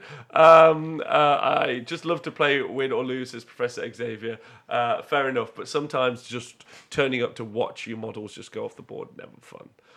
Anyway, I still think the game is actually... Some of us really enjoy it. I hate those little bastards. Get off the board. I actually think the game is still in a really solid place. Actually, stats-wise, there's nothing over 60% apart from Slanesh. It's because Slanesh has killed everything else. Someone did say that. Ian from Just Played said that. He said, you actually find that they have actually capped the meta because nothing can beat them. So, and obviously stuff can beat them. They've lost 30% of the time. But they're like, everything else is beat down by them. Therefore, like, that's why they're almost the bully, keeping everyone in that 40 to 60% bracket. Good. Good. Thank you for balancing the game, Slanesh. We appreciate that loads. The Norn subscribed for 22 months. Love you all. Back to work. Big love. Hope you're well. Thank you so much. Zinch just got taken to the shed and had their teeth smashed in with a Nerf bat. They did, which was never fun. Remember when Chaos Dwarves were relevant? Neither do I. Wow, the Irish chin. And they still want them banned. No one's calling for the ban of Chaos Dwarves. Everybody you ever speak to is like, take that shit off the table. Okay. It's not even a real army. Whatever Rob says, and yes, the 30% lose rate will definitely include also some Slanesh mirror matches, so it's actually higher. Also, someone today pointed out they were like, what about all the good people trying to beat Slanesh? I was like, what about all the good people playing Slanesh? There's a whole bunch of people who are just hobbyists who just have a no Slanesh good army. people that play Slanesh. Only bad people. Only bad people with dark hearts. Go on, Vangelis. And of course, being the bad guys, you've got to go out there and beat them. And if you are the bad guys right now, if you're a Slanesh player who's like, fuck you, yeah, you've got to make sure you go and crush face. Yeah, so make sure you do that. Enjoy it. Yeah. JJ number 10, all right, lads. Practice your evil laugh. Yeah. Tim Tristan, big love to you for subscribing for 12 months. And then Unlimited Blame says, I want to ban Imperial Fist just to make Valrak salty. Me too. That's a 40k reference, Nathan, don't worry. I'll try not to worry. Come on then. Up. Okay. Is everyone ready? We're going to talk Bonespliiterz. And I'm very excited. So, Bonespliiterz review. Yeah? Start at the top, work our way down. Jet, I love you to pieces. People keep saying, what are you trying to do? Run a professional like TV show and podcast? And then Nathan turns up looking like he's about to rob someone. And then, no, stay there, Jet. Don't you listen to him. You stay right in the way. Yeah, don't you move. 2 years of this. 2 years. No, you leave that dog there. My favourite bit is when intruders come in and he barks at them, and the podcast guys are like, "Stop this."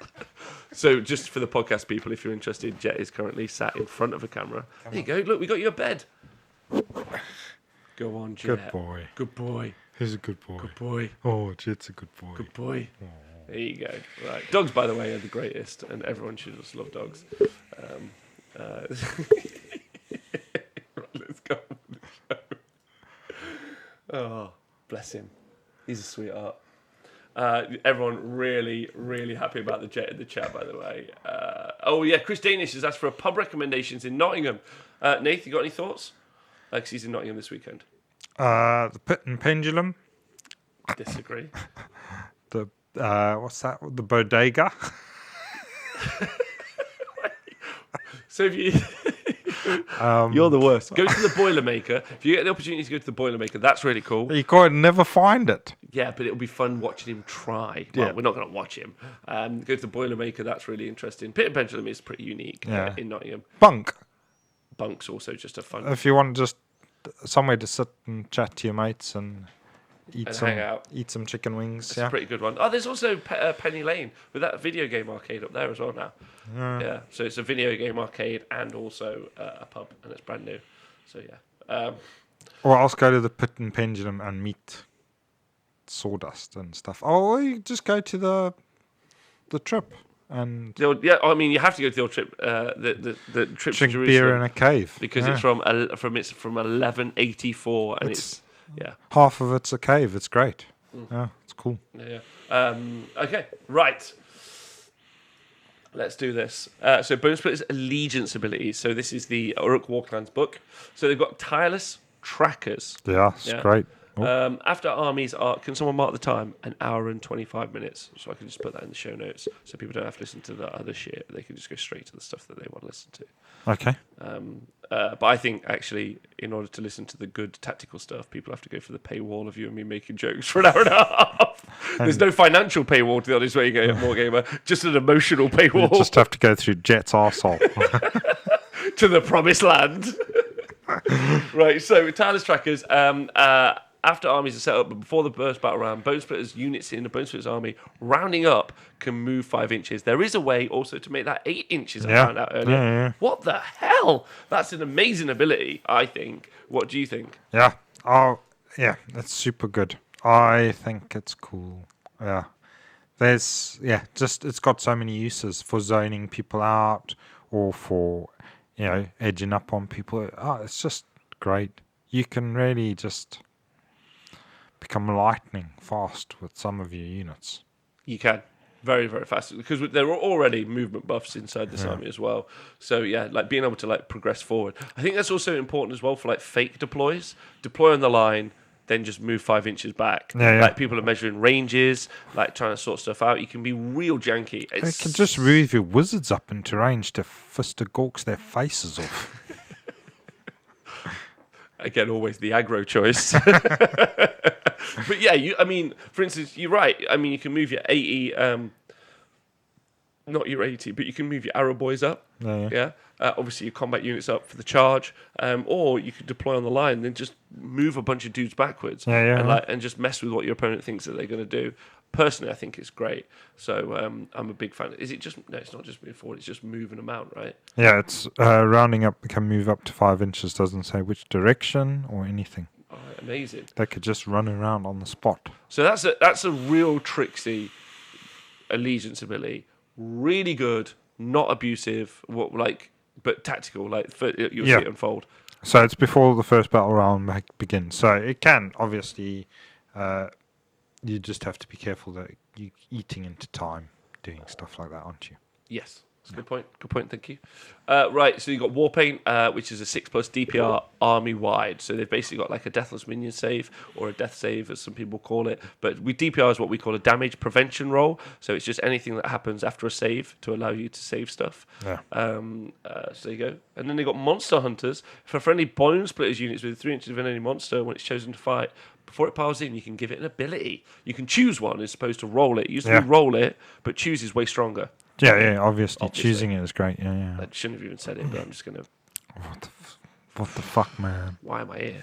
What's my job? So you got Wild Abandon. The unit can move an extra 3 inches when it piles in. So it's super strong. So if that unit is within 3 of a monster, so you can purposely charge so that you've got at least one dude in the unit within 3, and then you can use all of these abilities to attack things that aren't even monsters. Or but 2 of them involve targeting a monster, but the first one, the Wild Abandon thing, is great when you get that extra 6-inch pile in. No, 3-inch pile. Yeah, good. Castrax in the chat's gone. Don't play Beach Core Raiders. Got it. Dave's following the chat saying that he's happy being a subscriber, so appreciate that. Then add one to hit rolls for attacks made by the unit that target a monster. Yep. Decent. And then Berserk Strength, if the unmodified wound roll for attack made by that unit targets a monster as a 6, that attack inflicts 1 mortal wound on the target in addition to any normal damage. Pretty strong. I would always be torn between Wild Abandon and Berserk Strength. That extra 3-inch piling is probably going to get you a lot more bodies into combat to attack. But also Berserk Strength is really good. Yeah. The mortal wounds to punish through. But then I think if you're taking big stabbers, then you probably want to go stab. So you want that +1 to hit? Yeah. Okay. All right, good point. So command traits. Your general gets to choose one. Killer Instinct attacks on modified 6 wound rolled in 1 mortal wound, addition to normal damage. Rubbish. General's alive, roll D6 at the start of the hero phase. You get 4+, get CP. Take that. You've left one of the... Oh, the Bonespliiterz War. So sorry. Please tell me about the WAG. Before that, you've also got Spirit of the Beast. What the hell? I missed 2. So do not take Battle Shock. It's a really situational one that will... Okay, please help me. Do not take battle shock tests for Bonesplitter units if any enemy monsters were slain by wounds affected by that unit in the same turn. That is unique. So. Okay. Yeah. I mean, it's fine. Inflicted by a monster. Okay. No one's going to remember that. No, if they killed a monster. Right. Okay. Then they don't have to take battle shock. But only for that one turn. Just for that same turn, yeah. Okay. I don't think the game designers quite understand how those interactions really work. If you've killed the monster, like you've done the combat better than... Okay, good. All right, and then you've got Bonespliiterz War. You can use command ability once per battle at the start of your combat phase. If your general is still alive, count up all the units holding within 18 inches, roll dice on an 11, +1 attack to everyone, but on a 12... +2 attacks. Up to 11. Up to 11. Yeah. So you get it no matter what. You get +1 attack. Yeah. And then, but if you roll a 12 or more, basically you get +2. Yeah, which is cool. Yeah. Right. It's great. So yeah, but once per battle, I like that it's once per battle as well. So there's that time to strike Yeah. and all the work. So it's the same as the Iron Jaws war, Yeah, the basically. warg. And then so command traits. As we were They've talking also about. given us a little addendum to the extra hits thing.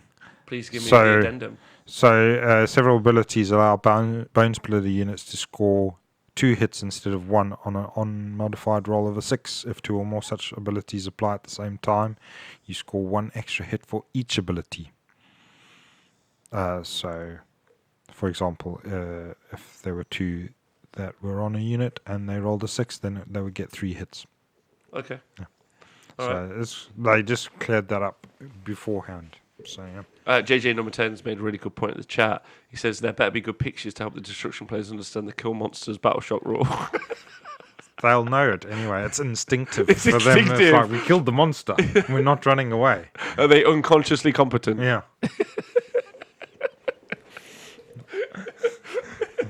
Destruction players are unconsciously competent. Do battle shock. No, I killed the monster. I killed the monster. I kill monsters. That's how I'm brave now. The monster's dead. No. So then you've got Great Hunter. When using the tireless tracker trait, move up to 8 inches instead of 5. I got to say, Great Hunter is a command trait I could see myself wanting to take. Yeah. You've got Power of the Beast, +2 wounds to the general. Voice of the Gods, +2 bravery if units holding within 18. That's fine, but not great. I like Power of the Beast for a little bit of a tankier hero, but again, I think the Great Hunter is great. And then Monster Killer, if the general has fought for the first time in the combat phase and was in 3 inches of an enemy monster, it can attack for a second time. Never going to take it. Yeah. So I would go for Great Hunter out of all those. What do you think? Yeah, Great Hunter and Power of the Beast are probably the most 2 interesting ones there. They only go on Wergog Prophets or Savage Big Bosses only. But you can have Shamanistic Quirk, which can go on a Wizard. You can. Shamanistic Quirks. Dead Cunning, start of the game, get D3 command points. That's quite useful. Very good. Master of the Weird, +1 to casting, unbinding, dispelling. I think that's the one you're going to That take. might be a winner. And then Fueled by the Spirits, pick 1 extra spell from the lore, and this wizard can cast 1 additional spell. Now, I've read some of the other abilities as well. I like that. Yeah. Because of the other things you can do where you start becoming a crazy little casting pot. Yeah. So, much like with the Iron Jaws one, I think all 3 of those are good. Yeah. So you're more likely to see somebody take a prophet as their general, and he's a wizard anyway, so he's probably going to be taking a quirk instead of a To be fair, though, if I was going to have a general, herald. right, Yeah. I want this to be said, I think I'd want a prophet. See into the future. It's a pretty wicked skill for generals. Like, boys, we're going over there. Those right? guys see everywhere. Who? Future. The war dogs. Yeah. The Future. Wergog prophets. Yeah. Oh, would you say that some of their predictions are not trustworthy? Not to their faces. No, I wouldn't say that to their faces. Okay. Yeah. You never know what they'll turn you into. I like the Fueled by Spirits. Pick 1 extra spell from the spell lore, and this wizard can cast 1 additional spell because of the other little combos that we'll talk about in a bit. Yeah. But Master of the Weird, +1 to casting, unbinding, and dispelling is a really safe choice, really positive, and especially some of the spells are like this army might rely a lot on spell casting to do some of its work. Yeah. You're going to want bonuses to achieve that. Yeah. Yeah. It just depends on how good the lore of the Savage Beasts is, but you're going to have several wizards anyway, so it's whether you want that redundancy on spells. Is it called the Age of Wismar? Wismar? Wizardmar? Wizards. Wizardmar? Are you a wizard? Are you a visit? Right. It is definitely becoming magic is super strong now, isn't it? Magic in the game. Yeah. Yes, there's a lot more utility in the casting. I think, but more importantly, do you know what unit I think is like as an ally choice it should make a comeback is the Incanter with the Comet. I mean, you don't have to take the Comet as well, but Knight Incanter with the auto unbind, because some of these plays that we're seeing written out, or some of the let's take more war power as an example, going on to them Storm Fiends, just denying that, just go no for a turn, neuters that army by a 5th. Because it's that whole round of shooting that they're screwed for, right? And it could be a pretty pivotal one. Like, positioning for that army is really important. Like, we're going to see with some of these spells, some of the Iron Jaw spells, definitely the Free City spells, making them stab themselves, then not letting them have their heal D6 spell for Hallowheart could be quite funky. So I think, I think the Dispelling's a big thing, and I don't know why people aren't taking the Incanter, especially as an ally. But that's a different conversation. Taking 6 Incantors. Now you're thinking Games Workshop's method. No, yeah? And you know what is cool? You can buy those as models. Yeah. Anyway, what's next? So you got some artifacts of power. So boss bones and other gubbins. You've got the Doc Juice. Once per battle, you can heal D6 wounds. So it's quite useful. Very, very useful. Well, but there's no monsters, but still, yeah. Yeah. Savage Trophy. Add 1 to the bravery characteristic of friendly Bonespliiterz while they are wholly within 18, so not very useful. Mm-hmm. The Lucky Bone. Some bones are just lucky. Once per phase, you can either reroll 1 hit or wound roll for an attack made by the bearer if you reroll 1 save roll, and you can reroll 1 save roll for attacks that target the bearer. So, I mean, but most of your characters aren't combat characters anyway, so not going to be using that one very often. And then you got the Glowing Tattoos. When you use the War Paint battle trait to negate a wound or mortal wound for this model, on a 4-up instead of a 6, so that's really good one. It was popular before, I reckon it'll be super popular still. 4-up DPR is always good. Great. Always good. Yeah. Then you got the Great Drake Tooth. Pick one of the berries, melee weapons, unmodified wound roll for the attack made by the weapon as a 6, double the damage by the attack. Again, you don't have really combat dudes, and you're looking for 6s to wound, so not going to see that one very often. Then the Wheatwood Big Shiv. Place one of the bearer's melee weapon. Pick one of the bearer's melee weapons. Add 1 to the attack's characteristic of this weapon. Again. Yeah, so I really do think, because I think we're about to talk. Yeah, let's talk about the wizards, the artifacts for those, because I can only see some of them. Because you've got Mork's Bony Bits, which is +1 casting, and +2 if there are 2 or more enemy monsters within 24 inches. Yeah. So now I get +2 to cast. Super interested in that. Or +1 to cast and cast loads of spells. Yeah. I like that. You got Big Wergold Mass, pick a movie within 12 inches, hero phase, and roll 3 dice. Each 2+ inflicts D3 mortal wounds on the unit. That's fine, but I prefer the casts. Mystic Warpaint, at the start of the hero phase, roll dice on the spell lore table. This wizard can attempt to cast it for free. If it already knows the spell, it gets to attempt to cast it the same spell twice. Now, I don't know what the casting values on some of the spells are yet, but I want to double that up with I think the correct choice, or the safe choice, is command trait for +to cast, artifact to +to cast, and now you've got a pretty solid wizard. Or maybe you even split them. You put +1 to cast on one wizard, +1 to cast on the other wizard, and you make both of the 2 casters a little bit more reliable. Yeah. Instead of stacking them all on one. But I love the idea of being able to cast an extra spell already, and then rolling it and attempting to casting it, and then maybe getting in the right situation some sort of fluke, the sensible choices obviously are the more reliable choice, but that's a fun choice. Well, being able to cast the same spell again is huge. Yeah, it can be quite interesting. I mean, there's a +1 to save one, so basically you can put +2 to save on a unit, which is very interesting. Yeah, so double fly, double move. Yeah, it's really random, but there's also spells. Double move or triple move. Yeah, because there's spells that you can apply at once if you roll a double, right? Let's get onto the spell lore. Let's talk about that. So you got Laura Savage Beast. Pick on a 6, enemy within 3 inches of the caster suffers D3 mortal wounds. If you roll a double, pick on a 6, pick an enemy within 3 inches of the caster, and it suffers D3 mortal wounds. If you roll a double, it suffers D6 mortal wounds. And if the enemy hero died from a spell, you get +1 to cast for the rest of the game. Now that's pretty rubbish. So it's only targeting enemy heroes, and it's within 3.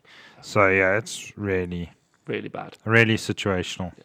Well, but your Breath of Gorkamorka, which you're always going to take, is it's cast on a 6, and you pick a friendly unit within 24 inches. That unit gets double movement and fly. And if you roll the double cast, it gets triple move and fly. Yeah, so but super good. I mean, that's great on its own. It's great with the potential of getting it twice, and it's a 1 in 6 chance of getting it twice. Yeah.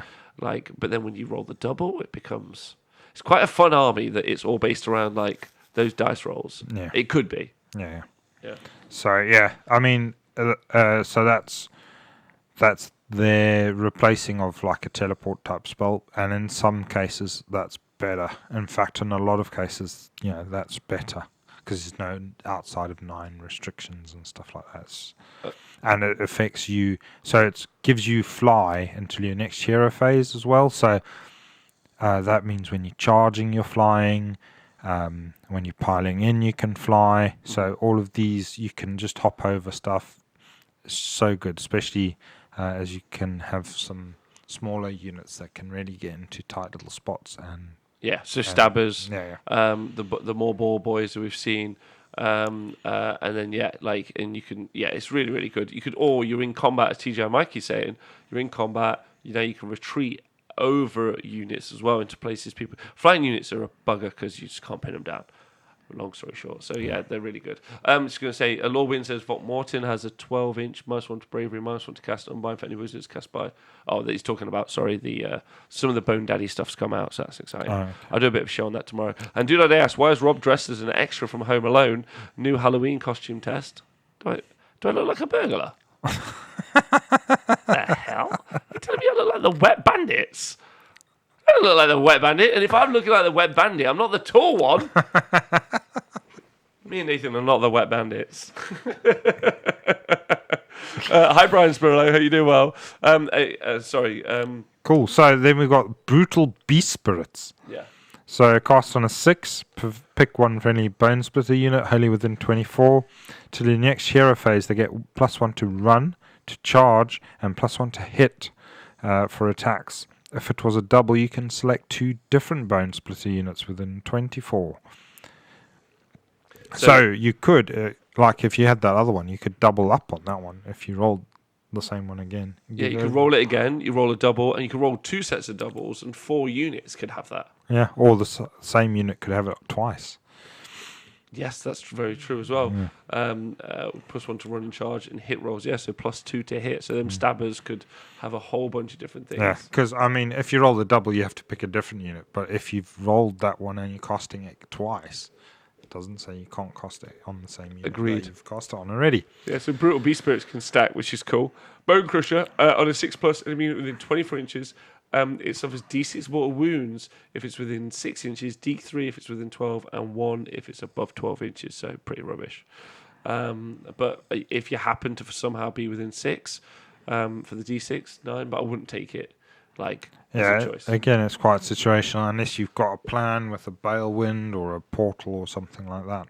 Yeah. Then, Couldn't be spirits on a 6. Pick one friendly unit wholly within 24 inches. It gets +1 to save until your next hero phase. So again, that's great to cast on a big block of 30 somethings. Yeah, that's a super useful spell, definitely. And then you've got Gorkamorka's Warcry. Cast on a 7. Pick an enemy unit within 18. They take D3 mortal wounds and they fight at the end of the combat phase. Man, you're taking that every time. Yeah, so definitely number 6 and number 5, number 3 and number 2 are your great spells there. Yeah, so you're basically not taking 1 and 4. Yeah, 1 and 4 are but you'd have to build your list to be able to take advantage of those, and it's pretty hard. And you're making sure you take that 18-inch 7 to cast, so it's not that reliable, but +2 to cast it'd be a 5, +1 to cast it'd be a 6, So, and 18 inches isn't too bad range. You could be on a Balewind, so it could be 24 inches. D3 more wounds and fights at the end of the combat phase is huge. Yeah. And one of your wizards comes with rerolls as well, which is super useful. Nice. Can't wait to talk about that. Okay, so then you've got different clans. Yeah, so you got the Bone Grinds. Bone Grins? The Bone Grins. The Bone Grins. So if you do take the Bone Grins, you do have to take a command trait on your general. Which is bring it on. No, sorry, the trait for them is that, but you do have to take a command trait and an artifact on your characters. So the command trait that you have to take is -1 bravery to enemies within 12 inches, so it sucks. And the artifact is in the shooting phase. It's the Maw-Crusher Beast Totem. Yeah. In the shooting phase, your bearer can use the Inward Bursting Bellow from the Maw-Crusher War Scroll. And what does that do? So that is D6 attacks, I think 3s and 3s -1 1 damage, or it might be 2s and 3s. I can't remember. But the fact that goes on a Bone Savage boss. So if you don't take a Savage boss, which most armies don't, then you don't have to take that item. You can give yourself good items instead. Oh, nice. So Okay. I like good items. they are more lacquer. They are more lacquer. And you also so that's a good bit of tech. And at the start of so you've got bring it on as a trait. Enemy units within 12 inches of your units must attempt to finish a charge move if they're able. Enemy units within 3 of your units cannot choose to retreat. That is super good. Very good. It doesn't sound much on paper when you read it, but the ability to make it so that units can be pinned in is very pivotal in the game. Yeah. Stopping guys run away is great, and then if you make enemy things charge towards you that don't want to be charging you, little shamans, for instance, and stuff like that, if you just fly a big unit of Boar boys into their area, they're going to have to start running away, otherwise they're going to be charging you. There's stuff that they don't want to be charging you. That's great. Backline unit of Boars into their deployment, then their whole wizard line just charges at you. And you start chopping on them. That's great. Yeah. Oh my god. Because it'll be in their turn as well, so they have to move off. Yeah. Oh man, I love that. You can force things off of objectives. I'm already trying not to play this army, so shh. You can pull things off of objectives as well. So you push your big spear block up. We're trying to be more PC now on the show. Okay. Sorry, Jet. So yeah, like push a big spear block up and drag their unit that's defending an objective onto. Nice. Off of the objective. Really good on what's the one where heroes have to stay on objectives and stuff like that. That duality. Oh yeah, duality of death. All of that sort of stuff. Oh my god, Vangelis. Imagine the dream.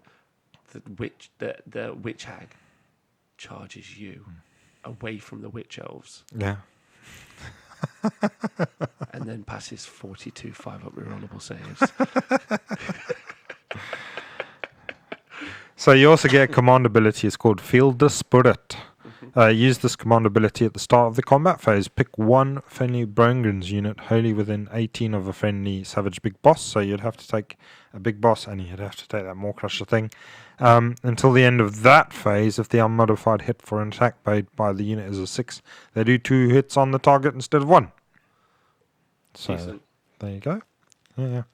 So it's one of those exploding 6s that we heard about earlier. Well, exploding 6s. Not too bad. But fine. So far I like the trait. Command ability is okay. Icebone. We saw this play at the weekend on the Honest Wargamer stream. So you got Freezing Strike, unmodified wound rolls of 6, increase the rend of the attack by 1. It's pretty good for an army that lacks rend. Yeah. So the Bonespliiterz seem to have loads and loads and loads of attacks which lack rend. Or else they get rend naturally against monsters, I think. Yeah. A lot of them. So they would all become rend 2, and then other stuff would be rend 1. So really good at fighting keepers and stuff like that. Okay. Yeah. And then you got command ability freeze and run. At the end of the combat phase, pick one friendly Icebone Boar Boys unit that is within 3 inches of an enemy unit and wholly within 18 inches of a friendly hero. That friendly unit can retreat, and the enemy units that were within 3 inches get -2 to their charge roll. That's wicked. Freeze and run. Yeah. Freeze and run. And we saw Ian Spink use this really well on units of pigs at the weekend. Yeah. So really using it just to dive deeper into enemy territory and nick their gold, really. That was...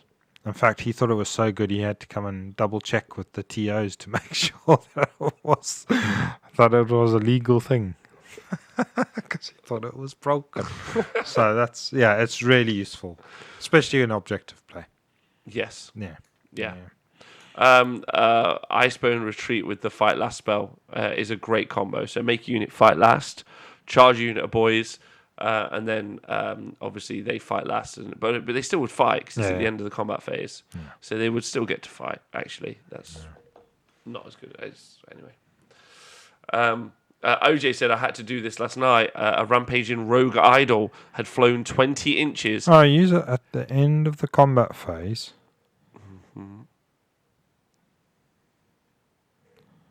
into my castle, and I had to charge it on my turn. It was nuts. That actually sounds really interesting, OJ. I do like the idea of using a rogue idol, but no, stop trying to make me play the splitters. No, you could run away before. In your turn, you could run away before they fight. Because it's at the end of the combat phase. So you do your things before they do their things. Because it's in activation order. Interesting. Yeah. So, yeah. Oh, that's good. Good pick. That's from Vangelis in the chat, and TJ and Mikey backing him up. So thank you again to our Twitch chat. Wow. There you go. That's so good. always strikes last, Nice but only in your combo. turn Yeah. that it works. Otherwise, they get to choose. Yeah. The only thing with that is you have to have a hero that's keeping up with the dudes that are running around. Which is good, because the command trait of the purebred warboar is a maniac weird knob only, +2 movement and +1 to hit, and wound rolls for the boar's attacks. So it makes that boar boy move a bit faster. Yeah. So, but that is a command trait on if he is the general. So again, if you want to use one of the other command traits, then just don't take him as your general. Perfect. And then the artifact, which you have to take, Katanak Pelt, or the first artifact you have to take, it's +1 bravery for friendly units holding within 18. Oh, rubbish. Yeah, so less useful. Good. Not bad. Very interesting. I like what I really like is the unmodified wound rolls of 6 increase the render attack by 1. Yeah. That basically is just like my army's more punchy. It's very much like what we saw with Eric. He just stacked all those buffs to just bake in the damage output without. You don't need to cast anything. You're not doing anything. It's just these are better now. Yeah. So that's pretty cool. And then Dragfoot. This is what everyone's been talking about, isn't it? Yeah, this is the famous. It's been FAQ'd today. Yeah, so the ethereal ability has no effect. So the strength of purpose, this is.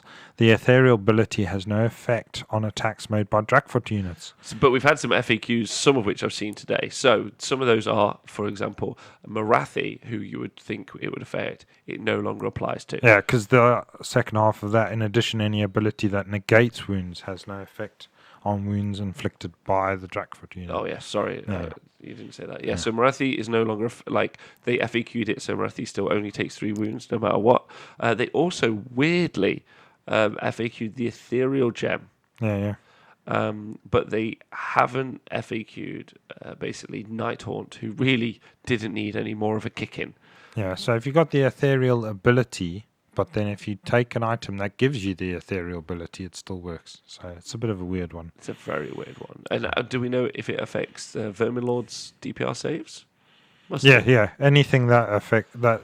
So the only thing that has the wording that ignores and gets away with it is Marathi. Everything else that has the ignores word will take the damage. So all of those after damage saves don't work against these guys.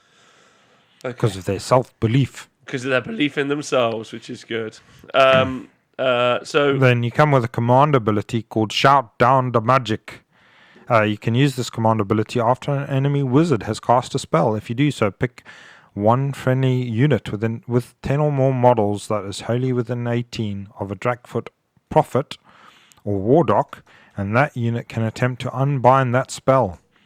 No other units can attempt to unbind the spell. Add 1 to the unbinding roll if the unit has 20 or more models. So get +1 to unbind by big units that are close to your Wargog or your Wardock. Okay. Good. Not too bad. I think having extra unbinds is good, especially if there is like a lot of casts. Yeah. We don't tend to see much of the Vermin Lord build anymore, but there's a thing. Zinch, obviously. Having more casts against that's decent. Yeah, Hello Heart, all of those lads. So, yeah. And then Nagash. Nagash is going to be back with the Bony Boys.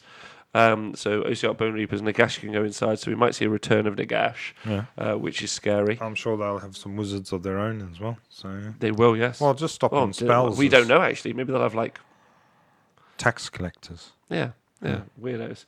Command trait: General does not receive a command trait, but every Dragfoot wizard learns Fireball, which is that's the Allegiance spell for my Chaos Dwarves. So you get Fireball, which isn't too bad. 1 mortal wound if it's got 1 model, D3 mortal wounds if it has 2 to 9 models, and D6 mortal wounds if it's got 10 models.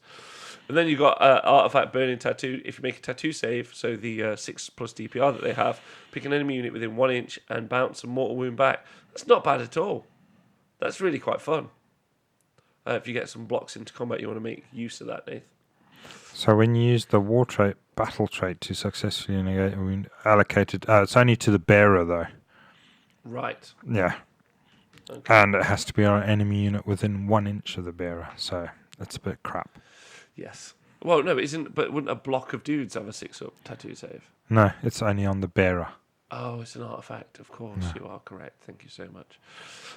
Okay, so that's rubbish. Good. Okay, so ethereal effects are ignored. Any ability that so how much of a big so in matchups that you see, obviously hurts Fire Slayers. Yeah. Doesn't hurt Nighthawk because you don't see them, so that's fine. Yeah, they fall over anyway. Legion of the Gash army is generally less popular anyway, especially the. Yeah, but they're only a 6-up anyway, isn't it? Most of them, or they still get the 5-up around the general. But I'm more thinking of Grimghast Reapers in Yeah, Legions of the fair Gash. enough. So they lose their Yeah, spirit hosts and all of those things. yeah. So they're all gone, which is fine and good. But does it affect? I mean, Daughters of Cain massively helps against those. Yeah. So that's a really big shout. They're a pretty solid army. Doesn't do much against Slanesh. Does a little bit against Fascista Courts, little tiny bit. Each, by the way, it's like 7 point. It sounds like if you have 1 wound extra as a DPR, like a 6+ save, it should be that you've got 6 wounds, but you actually have 7.2. I've read some maths on that earlier. It's very complicated, but sure, agreed. So taking those away is great. It's pretty popular armies. I don't know. I like the idea of Icebone. You got a favourite? Twitch chat, have you got a favourite? Yeah, I mean, the Drakfoot, it seems to be the one that everybody's on about. Icebone is probably a better one, although I kind of quite like the Bonegrins one, with forcing people to charge you and trapping people in place. Okay, yeah, I like that one too. I think that's actually very, very interesting. So, you and me Bone agreed grins. that bone grins. So, should we look at the units now? Yeah. Yeah, because there's not loads, is there? No. You're taking the lead, brother. I'm going to Okay. talk to the Twitch chat. We can quickly run through the battalions, or should we do those at the end? Yes, when we understand what the units do. Yeah. Okay. Yeah. If I go and then Oh, it also hurts Nurgle, as if they needed much more of a kick in. Of course they do. They're horrible. Yeah. But that's if people decide to take the Drakfoot. I actually don't think people will necessarily take it. And also, I still don't think Bonespliiterz is going to be an overly popular army. I think it's going to be used little bits here and there, tactical matchups in team events and stuff. But maybe I'm wrong. Maybe there's a whole bunch of people going to take Bonespliiterz. There isn't a big monster. There isn't a centralized piece. Interesting. Anyone in the chat going to take Bonespliiterz now that the book's out? If you're listening at home in the podcast or you're watching somewhere else, I'd love to know if you're going to take Bonespliiterz. Interesting. Yeah. Cool. So you've got the Wurgog Prophet. He's probably going to be a general or somebody like him. He's got 7 wounds. Quite a lot of wounds for a dude. That's good. 5-up save, bravery 8, movement 5. He's got 4 attacks with his staff and bone shiv, which are 4s and 3s doing D3 damage for no rend. And then he's got a fanged maw, which is D3 attacks, 4s and 3s, no rend for 1 Man, damage. he's got 7 wounds. That's great. Nah. That's really good. So, I mean, there was that thing where you could make that 9. So it's quite good for a dude on foot, isn't it? Yeah, man. Yeah, and also it stops him that chip damage that we see from a Gemini's going through your army, a Malevolent Moon going through your army, that kind of that little bit of Scuttle Tide coming along is very less likely to just gank him in a turn. Yeah, especially if they've got ways to heal as well, which is quite good. So really good point. Yeah. So he's got a companion. He's a companion accompanied by a squiggly beast that attacks with its fanged maw. So Squiggly beast. So that's what Like Jet. Like Jet. A little squiggly beast. Yeah. So he comes with with his Beastmaster. He's got a natural -1 to be hit in melee. Oh, nice. That's good. So -1 to hit from range because obviously Lookout, sir. and then -1 to hit in combat. That's decent. Yeah. You stack that with the Geminids. It's -2 to hit already with 7 wounds. It's pretty good. Yeah, that's great. So the Prophet of the War. If the model is part of your army on a 4-up, every hero phase on a 4-up, you get an extra command point. That's great. Yeah, so it's like the fungoid sort of thing. Nice. Now, magic-wise, he casts 2 spells already, and can unbind 2 spells. And his War Scroll spell is called the Fist of Gork. The Fists of Gork. Casting value of 5. Pick an enemy unit within 24, not wholly within. Visible to them, though. Roll a dice equal to the number of models in the unit for each 6-up. And take a mortal wound. But if the casting roll was a 10+, which we've seen, there are a few ways to get pluses to it. You can do the mortal wounds on a 4-up instead of a 6-up. Yes, so and we saw that used so effectively, right? That's great. Yeah, particularly, so you've got those pluses. If you take those pluses with you and go into the big war, there are ways where you can just generate +2 like that. So you can be +4 to cast quite reliably. So you've only got to roll a 6. Yeah. To do the 4, to halve a 1 wound unit. Yeah. So, I mean, you're definitely going to be including this guy in your army. Yeah, I think he's more than likely going to be your general most of the time. That makes sense as well, because like it's a shamanistic army, isn't it? Yeah. Like, so I like the idea that that they made the Wergogs quite obviously better. Yeah. In my opinion, I think that's radical. What W. Soren just said in the chat, and I'd like to talk about this for a second, Nath. I'm more into the hobby, and Bonespliiterz and Fireslayers share a big problem for me. They have lots of similar looking models that would get boring to paint pretty quickly. So Ian Spink, me and him had a chat about this weekend, and also I had it with. I just paint my squads differently. Like, let's say you paint them all armor, and then there's like a color spot color of red. Just do the other one green, or don't. Just paint one guy's like bone white and another bunch. Try fun paint schemes out. There's a lot of opportunity for freehand on the Bonespliiterz because you're going to be doing tattoos. You can just go crazy with war paint. They don't have to be green. You could paint them from head to toe in stripes and polka dots and whatever. So little heart emojis. Yeah, absolutely. Yeah, anyway. So yeah, like that's my advice, and I would actually encourage everyone to do that. Really, like it's nice seeing 90 of something. It does seem quite uniform on a tabletop, but I actually like the idea of 30 dudes being like those 30 dudes, and it's just like they've got their little story and their hero that's kind of painted like them, and then there's the other squad, and I don't know, that's definitely something I hit on about a year ago, and I'm sticking with it now. I like, if I pick up a new army at any point, I'll just be like, I'm going to paint that unit different to that unit and enjoy myself. I think that's really fun.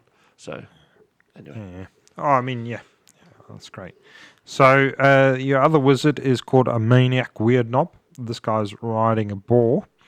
So he's got his melee attacks so he is movement 12 because he's riding a piggy. Yep.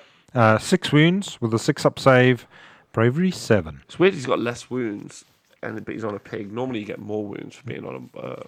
Yeah, but he's not a prophet, so that's true. He's just a maniac. The prophet obviously profits from the fact that he's a prophet. Yeah, agreed. So he's got some attacks in combat, but they're not really important, are they? He's got some attacks. The pig's got some attacks too. Mm-hmm. And the pig also gets Tusker Charge ability, which is... Add 1 to hit rolls and wound rolls for attacks made with this unit's tusks and hooves. Yep. If this unit made a charge that turn, which takes it down to 3s and 3s, no render 1 damage. And he's got a weird squig with him. Yeah, so he carries a squig.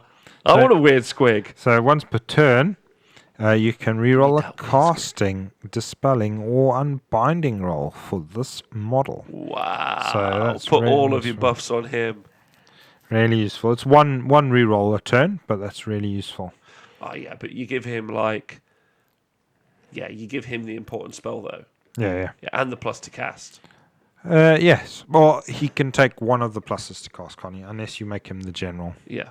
I'm just saying. Yeah. You give him plus 1 of the pluses to cast, and the really important spell, whichever you decide that is, always strikes last or fly.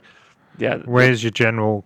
Casts more spells, so he should also have pluses to cast. Yeah, so it might be nice to split them. Put the artifact on him, and the trait on the other guy, or just take loads. Magic wise, he only casts 1 spell, unbinds 1 spell. He has got the Bone Spirit spell, which is cast on a 7. You pick a friendly Bone Splitter unit wholly within 12 of the caster visible to them, and then until your next hero phase, if the unmodified hit roll for the attack by the unit is a 6, the attack scores 2 hits on the target instead of 1, so exploding 6s Wow. as his War Scroll spell. And so can you double that up with the other exploding 6s from? You can, yeah. So Wow. Okay, so double exploding 6s is crazy at that stage. Yeah. Very interesting. I would definitely take the Maniac Weird Knob. yeah, Right, and he's also really fast. He's movement 12. yeah, you'd be tempted to maybe take a couple of them because, like you say, you want one to be maybe re-rolling a law spell that's really important, and then I'm getting uncomfortable. one to re-roll that spell, I'm which getting uncomfortable seems because I good. want to take this army. Yeah. Yeah. You're practicing riding a boar. It's just tell me that it's like the model's just rad, man. Yeah, Like, yeah. look at him. It's great. He model. just looks awesome. And then the Wargold Prophet looks radical. Ah. Then you got the War Doc. Yeah, tell me about it. So the War Doc is the dancer. The dancer. Oh, yeah, because he does dances. Yeah. So he does an attack with a stick, which is so-so. But he does a ritual dance. So you can pick a dance. You can do a Grimdock dance, a Griffdock dance, or a Weird Dock dance. So the Grimdock dance, pick a Bonespliiterz model within 12, roll a dice on a 3-up. You can heal D3 wounds allocated to that model. So a healing dance, or very nice indeed. Can't complain. No? Then you got your glyph Doc dance. dock dance, also on a 3-up. Get +1 to save for So a unit. +2 to save on a unit. So you +1 from the spell, +1 from the dance. Yeah. I mean, you can't re-roll it, but like still 3+, is pretty reliable. Yeah, you can have more than one of these dancers in your army if you wanted to, I guess. I wonder if it says the unit cannot benefit from the ability more than once, though. But you can for that attempt it one. more than once. Yes. Wow. So you could spread some They saves. didn't do any endless spells for the orcs, right? It'd be cool to see like big dancey shaman or Weird Dot Dance. Pick a friendly unit within 12 inches. This model roll dice on 3+. I'd want casting, dispelling, and unbinding rolls. Wow. So you could max stack that up for like a +3. Yeah. That's really interesting. Or like, again, So another way to again, just put it yeah. somewhere else. This ability again can't affect the same dude more than once. Yes. But the healing one can. So if somebody's really wounded, you can dance around him with a few War Docs and heal them up. Yeah, good point. Good point. He doesn't have a War Scroll spell, but he is a wizard that can He's a cast wizard a as spell, and he can unbind a spell. But he doesn't know any. He'll have to take a spell from the law, which is fine because the law has got Great spells. four decent spells that you want to be taking anyway. And the other two wizards have got great War Scroll spells. Honestly, it's the Savage Big Boss best be good because, like, really, those three are all solid and they all benefit each other. They all bone each other. Yeah, bone each other. So the Savage Big Boss has got 6 wounds with a 6-up save. So again, not that survivable. He has got 6. He's pretty good in combat. 6 attacks, 6 attacks, 6 o'clocks. 3 Ren 1, 2 damage. So this guy can pop out 12 damage on his own. Yeah. Wow. And abilities, let me at him. If this model's fought in a combat phase for the first time, you can pick a friendly Bonespliiterz unit that has not fought in that combat phase. It's within 3 inches of an enemy unit, and it's wholly within 12 of this model. The unit fights immediately before the opposing. But he's never going to keep up. He's 5 inches, so he's not going to be there. Yeah. So, but it is a way to. I mean, if you're running an army that is all on foot, so you've got a bunch of spearmen. They run into a keeper. It locuses the big unit. He runs in as well. The keeper can only locus one. He gets to swing, and then he can say to his lads, "Right, you guys can have a turn." And overrides the locus. Yeah. So they have got that. Let me at 'em.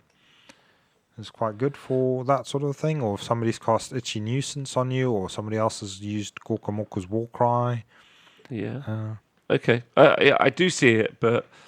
But again, it's quite situational, Yeah. and you'd be running a more combat-orientated army. You would. Yeah. Command abilities, Savage Attack. You can use command ability to start your combat phase. Do so, pick friendly Bonespliiterz, hold them in 12. Until the end of that phase, the unmodified hit roll for an attack made by that unit is a 6. The attack tool scoot. Wait, you can do triple exploding? Yeah. What? So there's 3 ways that you can explode 6s that we found so far. So you can just, and it's all, is it all in combat? No. Not all of them, no, but this one is the combat. But you could triple 6 a unit of spearmen, for instance. Yeah. Wow. Wow, that's amazing. So every 6 is going to generate me 6 wound dice. No, every 6 will generate 3 wound dice. Oh, an extra 1. Yeah. An extra 1. Yeah. Yeah, explosion, explosion, explosion. Yeah. There we go. Okay, so each 6 will generate 3 wound dice if you put the spell, the dance, and the command ability on him. No, you take them in the army. You have the particular army. Would be 3 extra, so it'd be 4 wound dice. Yeah, for every 6 you roll. Yeah. Wow. Then you can give them. No, I think the command ability. Let me double check. One of them comes from a command ability, doesn't it? It comes from. From the bone. It's the command ability from Iron Sons. No, it's not. The bone grins. No, I'm looking at the wrong bloody thing, am I? Looking at. Sorry. Let me double check. Yes. It's Bone Grins, which is interesting, and that's the more combat orientated one anyway, because of the pinning in. So Bone Grins command trait, that's cool. So Bone Grins command trait, the dance, spell from spell from the weird knob, and the command ability all on 30 dudes. Yeah, that's pretty cool. Can I look at the dudes and see how many attacks I can get out of the dudes? Whoa! But if you put it on, hold on the double boars, checking out on the boars, because they've got 3 attacks each. From the guys on top, but they've also got 2 from the. So we're looking at the Savage Boar Boy Maniacs. I was looking at Savage Boar Boys, but let me look at the Maniacs. So the Maniacs have got 4 attacks, the Riders, and the Boars have got 2 attacks, so 6 attacks. Then obviously if you do the big war, you're going to add +1 attack on each one. So 3 on the base, 4 on the top, so 7 attacks. 7 attacks. So you're already definitely. Exploding at least 1 off them. That's bonkers. So the Riders are 4s and 3s, and the Maniacs, the Piggies are 4s and 4s. These guys have got 3 wounds each with a 6-up save, and they move 12, so they're nice and quick. But they can't fight. They're going to have a 6-up save and just die all the time. Yeah. They're not very survivable unless you start stacking all of those +1 saves on them. Yeah, but then even then you get up to a 4+. 4+, yeah. Yeah, I'm not that bothered about that. I'd rather not bother wasting like the opportunity cost to try. Just doesn't seem to make any sense. Yeah, I mean there are other ones that start with a 5-up, so then they'll be going to a 3-up. I'd start there. Yeah. Yeah. So 1 in every. So the boss gets to get an extra attack. The drummer, the Boar Thumper, gives them +2 to charge. So the unit has +2 to charge innately, which is really good. And the Totem is +1 bravery, which is... So basically their bravery 7. But the +2 to charge is a real bonus there. Yeah, especially for with those spell guys. for another +1. Yeah. So that's +3. So they're going to fly across the board. Yeah, bearing in mind you can also cast that spell that gives them +1 to hit as well. So yeah, they're going to be doing great. So they'll be at the moment they're 4s and 3s for the Riders, 4s and 4s for the Piggy. So it could be 3s, and then the pigs get +1 to hit and wound on the charge as well. Oh, so they could be 2s and 3s, and then while there's more than 5 or more models in the unit, you get another +1 attack. So they will. At the moment, and that's +1 attack on the chompers. So the Riders will have 5 attacks, and the pigs have got 2 attacks. Wow. And add on to hit and wound rolls for attacks made with this unit's Tuscan Hooves if the unit made a charge that turn. So they're going to be hitting on 3s and 3s. And then and it's such a stacked bonus. So if you charge, you get +1 to wound on the. But then you've given them all the bonuses to explode the 6s. So then they explode the 6s, and then those wound dice are just wounding easier. Spend a CP, so they're rerolling 1s to wound. Wow. And then you can just put out the impact. The issue is the rend, right, though? Yeah. But then if you're going to be taking them in Bone Grins, no, they don't get the extra. Yeah, they won't get the rend. I can see why you want the Icebone. The Icebone, because you prefer the rend. Yeah. So then you'd lose one of the exploding 6s. Yeah. But then you get the extra pepper rend every time you're rolling a 6 to wound. It might be worth someone with better math than me would have to work out the do I want a couple less attacks, but with +1 rend. Yeah. Interesting. But then maybe it works out the same. So that's the maniac. So you get an extra attack if you've got more than 5. It's kind of cool. And then obviously you got the boar charge. So the other boars, just the boar boys. The savage boars. So the same. They move 12, 3 wounds, 6 up save, bravery 5. Bravery's got to be an issue for this army, right? Yeah. So these guys are slightly less brave, but again, the totem gives them +1 bravery, so they're bravery 6, +2 to charge, and the boss gets extra attack with the sticker. So the stickers are they've got chompers, stickers, and tusks and hooves. Mm-hmm. So it's 3 attacks with the chompers. So that's if they take hand weapons. 3 attacks if they take the spears. So the hand weapons are 1-inch range, 4s, 3s, no rend, 1 damage. The stickers are 3 attacks, 4s, at no rend. But if you do charge, the stickers get +1 to hit, +1 to wound, like the. Yeah. But I think I would prefer the 3 attacks that are 4s and 3s. If I wanted the exploding 6s, because I've just seen that if you got the bone shield, you had 1 to save rolls for attacks made with the melee weapons that target this unit. So they're going to now be on a 5+ in like an attrition based combat. And then if you stack some abilities, they could have 3 up saves and then fighting it out, so they could do all right. The issue is that bravery though, sticking them in there. Yeah, I would be tempted by the spears, I reckon, in that one. Oh yeah. Yeah, How come? stickers. Well, you get the shields anyway. They all just come with shields, don't they? Yeah. Just had a solid point made actually by JJ in the chat. He said extra rend means nothing currently in the meta because of all the Nighthorn that you have to play against. Just ignoring that rend. If people aren't picking up on the gag, they aren't. But you know. So again, I mean, looking at these sort of units, you'd be wondering why you'd be taking the Dragfoot, because they've not got a lot of rend, have they? But then, so those are the cavalry units. But then, if you want rend, I guess you want to be looking at big stabbers. Yeah, please do. So the big stabbers, 4 wounds. They move 5 inches. With a bravery 6 and a 6-up save. Okay. But they attack with a Gork Tooth, which is 3-inch range. So it's big range, that is. 3 attacks, hitting on 3s, wounding on 3s, -2 rend, doing D3 damage. But the bigger they are, the harder they fall, because if it's attacking a monster, that's D6 damage.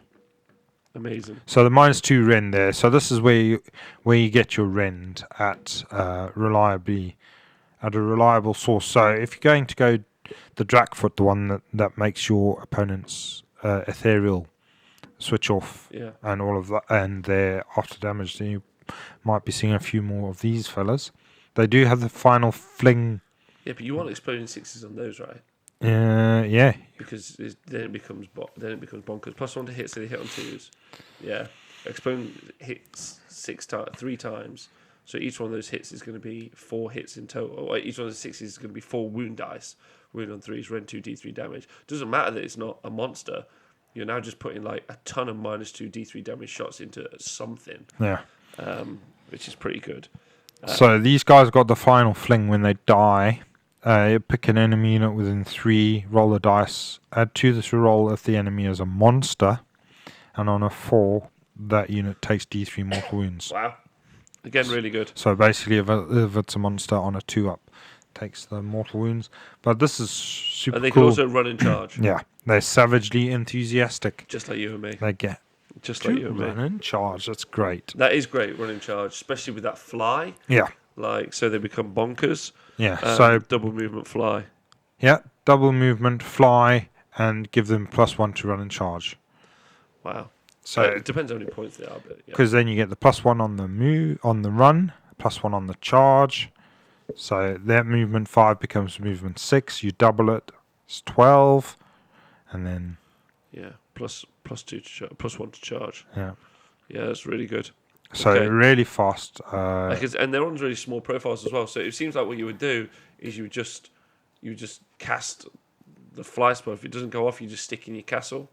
And then just wait. So they literally are like, they're kind of a spear that you chuck. Yeah. Some may say a spear chucker. Yeah, They're like, a spear chucker. This would be a great army to play against. Like, stop throwing those bloody spears at me. Making them fly down my face. All right. Next up, the Savage Orcs. So these are just the core, right? Just the main dudes. They can have chompers or savage sticks. So your battle line unit. They've got 2 wounds each with a 6-up save. Bravery 5 is real rubbish. +2 to charge rolls because of the thumper, and then a +1 bravery from the totem. And then they carry shields anyway, so they get +1 save in melee. Not bad because there's not a lot of like limit range shooting at the minute, so that's decent. So 6-up save. Add 1 to the attack characteristic of melee weapons used by this unit if there's 15 or more models. Wow, so they start 2s attacks each, and then you've got 4s and 4s with the savage stickers, but they're 2-inch range, so they can reach over their block.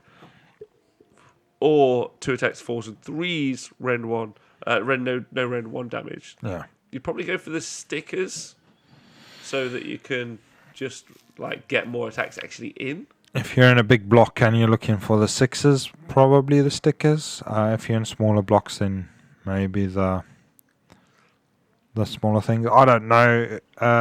Because they are on 32s, and so the 2-inch. So the big argument in the Moon Clan chat has always been whether stabbers or stickers are better there, and I think everybody's decided that stabbers are better there. The 1-inch reach, because they're hitting on 4s as opposed to 5s. That's a good point. Yeah, you got to weigh it up. But yeah. Okay. All right, I think it's a good point on the chompers. 2 wounds each, 6-up save. But again, that bravery is just horrible to look at, especially knowing how quickly they could go down because they've got no save. Savage Orc, more boys. Yeah, these guys, they've got 2 wounds each, move 5, bravery 6, and they've got a 6-up save. They've got a chomper and tooth shiv, so that's 3 attacks, 4s, 3s, no rend and 1 damage. They've got all of the same bonuses everyone else has, +2 to charge, and then +1 bravery because of the totem. And they also have +1 attack while there's 15 or more, so they'd be on 4 attacks each. So really encouraging you to take blocks of these guys. Yeah, but which is kind of cool, right? Yeah. They don't have the shield, so they don't have that, but they have the power of the beast spirit. So you get +1 to hit for attacks made with their melee weapons if any enemy monsters have been slain. I want the shields all day. This army's already got a survivability issue. I want the shields. Yeah. So I would take the Uruks over the Uruk Moor boys personally. Yeah. And then you've got the Savage Uruk Arab boys, famous for years. 2 wounds, 6-up save, move 5. So they've got an 18-inch stinger bow, which is 5s, 4s, no render 1 damage, and then they've got their bone shivs, which is 1 attack, 4s, 4s, no render 1 damage, and then a chomper. Did they have the chompers? So unit of Arab boys armed with a stinger bow and a bone shiv, but I think that the boss gets to have a chomper instead of that. So the one chomper, he gets 3 attacks. So they shoot twice with their bows and arrows. They shoot 2 arrows each basically, but loads of arrows.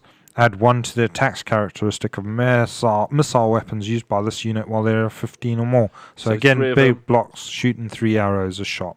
With +1 to hit, exploding some 6s. Yeah, so some of the exploding 6s things aren't just restricted to melee. So I think the Maniac Weird Knob spell is for everything. Let me double check on that for you. His thing is Bone Spirit. Successfully cast pick a Bonespliiterz unit wholly within 12. Next hero phase, unmodified roll for a hit. Yep, so it's not just melee. So you can explode the 6s on these arrows with his spell. Not bad. So you'd have 3 attacks each, a block of 30, so you do 90 shots hitting on 4s, and then 10, 15 of those would explode. So not bad at all. So 45, 50, 60, 30 wound dice. 30 wound dice, your opponent, 18-inch, move 5. Yeah, and Not bad. Like, you're not doing any rend, but But if you take the the ice bone, then 5 of those will have rend. Or if you take in the bone grins, at the start. No, that one's a combat phase buff. So yeah. I don't think it does quite enough for the points cost. And then obviously again, no, have they? I can't see the thing with the rend against monsters actually. Is that gone now? That's gone. I haven't seen that at all. All right, let's look at the. So that's all the units. Captain Andrew says 2 wounds. Lol. I'm fine blending that with monks. You are correct. So the battalions that you're able to take, Nath. So you've got the brutal ruck, which is a savage big boss, who's fine. 2 to 5 savage orcs. Or savage boar boys, battalion unit that wholly within 12 inches, a big boss that start the charge phase can run and charge. Not that bothered about that. Brutal. I like the movement.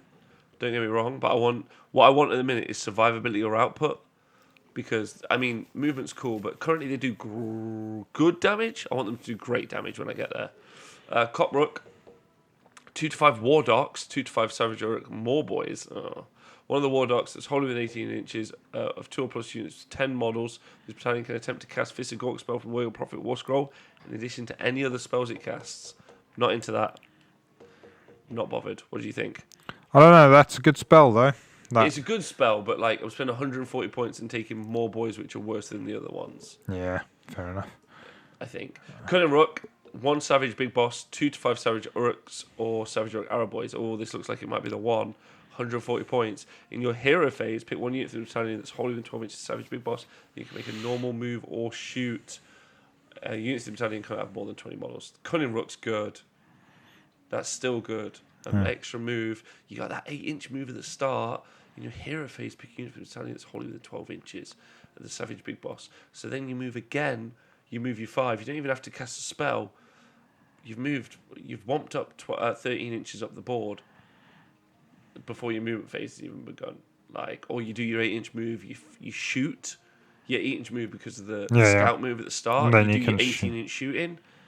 Crazy. And then you shoot again. So 2 shooting phases, 180 shots. Yeah. So those 30 dice that we're giving our opponent, we're giving 60 now? Yeah, well, you're reducing your unit size to 20, though.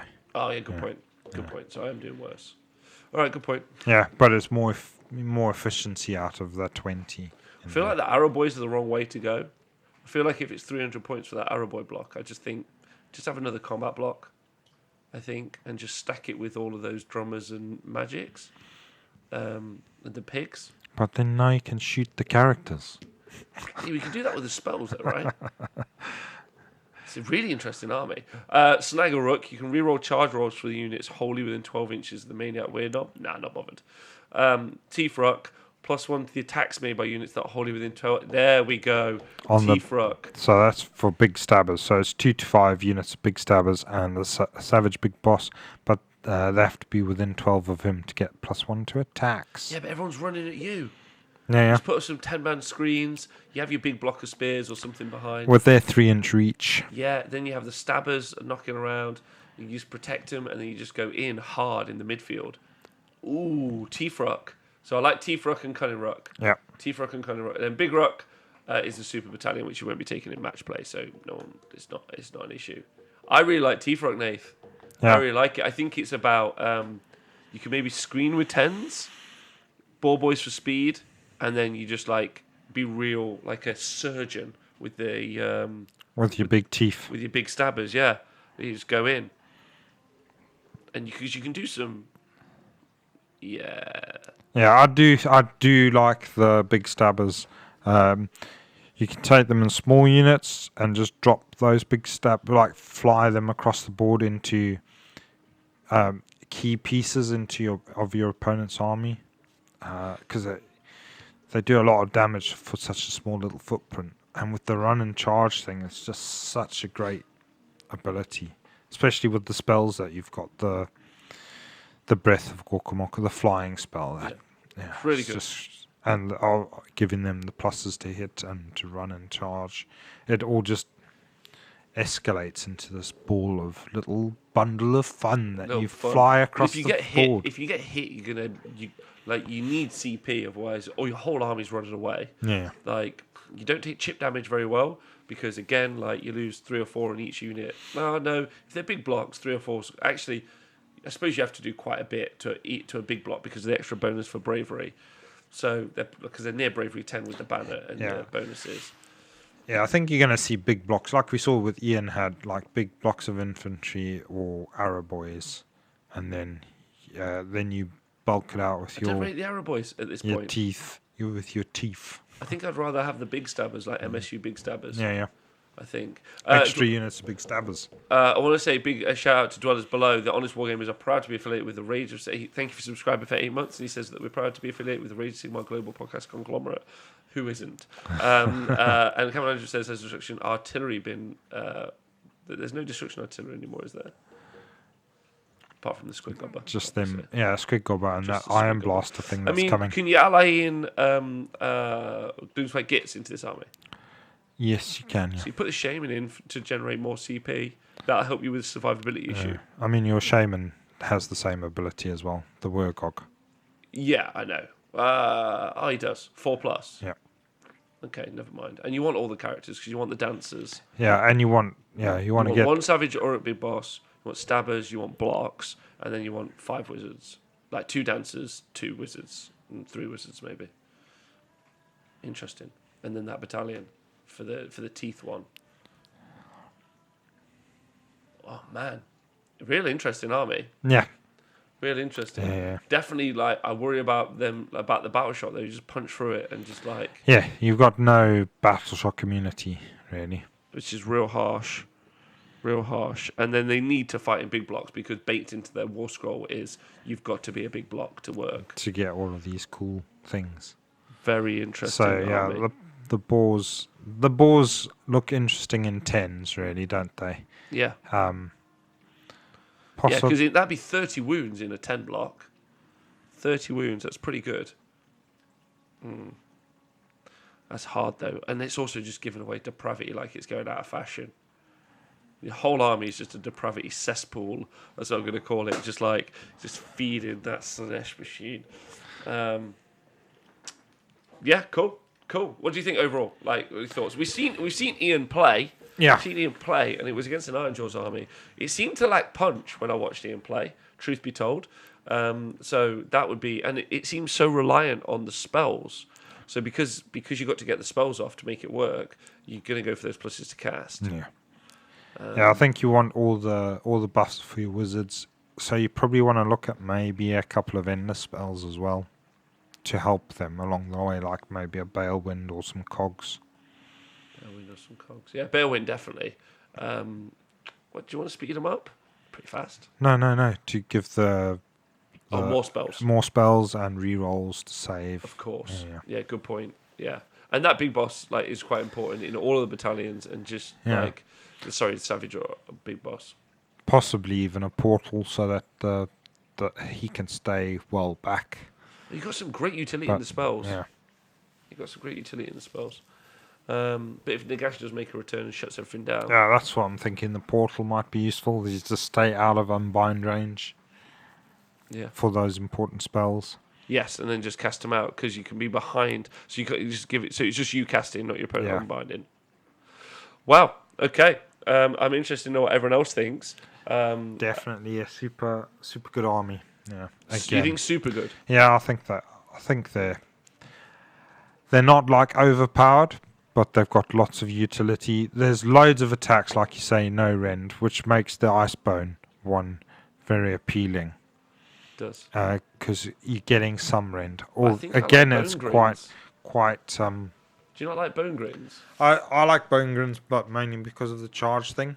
I mean, you have got the natural exploding sixes thing as well there. In that as well. So they get the charge, the cool charge mechanic, whereas the Icebone guys get the cool retreat mechanic at the end of the combat phase. So you've don't I want to be doing damage? Like, why am I... I get that I retreat onto an objective. Yeah. And threaten back, wizards and stuff at the back, or do you fly some boars in there and make the wizards charge you? Yeah, I think bring it on's better. Enemy units within 12-inch units must attempt to finish charge move. Controlling your opponent's movements massive. And like you say, like with spells, you could potentially like put like a shackles down, or a shards of Valagar, and then just kind of like or even something just as simple as what's it called? A palisade. Yeah, just like put that in the midfield, like just in front, run around the side. Then now they're charging over you. Just control movement a little bit more across the board. Yeah. Could be interesting. Yeah, I definitely think there's interesting plays to be had with the Bone Grins, as there are with the Ice Grin. I'd also be Icebone. I'd also be tempted to just take Dragfoot all the time. Do you know what I mean? I'd just be the one guy that has to, like, it's like, oh fuck, but I don't think you'll see the Dragfoot around, so I don't think, like, you know, it's like, oh, Dragfoot's out now, Gottrek's fucked. Like, you're not going to be taking him in tournaments. Apologies for throwing. Like, but I think, truth be told, I think there'll be so few Dragfoots, but so many Gottreks that you're not going to see. Like, it's not going to be an issue. Yeah. Yeah, occasionally it's going to happen. It's going to be a fun day at the mill for the orcs, but that's. I think what's really. I think I'd like to just touch what Captain Andrew says in the chat. Seems like a fun army, definitely as a competitive option, but I think it would take a good player to pilot the army. Yeah, and I would agree with that as well. It also seems like an army you can play. Yeah, it's a nice. It's a challenge, isn't it? It's like a little puzzle that you can work on. Exactly, which is cool. Okay, well, Nath. I think it's like similar sort of power level to the Gits and them sort of books. It's got less options than the Gits, though. Yeah, less options. The Gits book is massive, isn't it? But, I mean, you don't see the Gits army womping over people. No, well, yeah, they don't have the clan allegiance abilities like everyone else does for some reason. All right, Nathan. Well, thanks for being on the show. Thank you. As always, great seeing you. Love seeing you.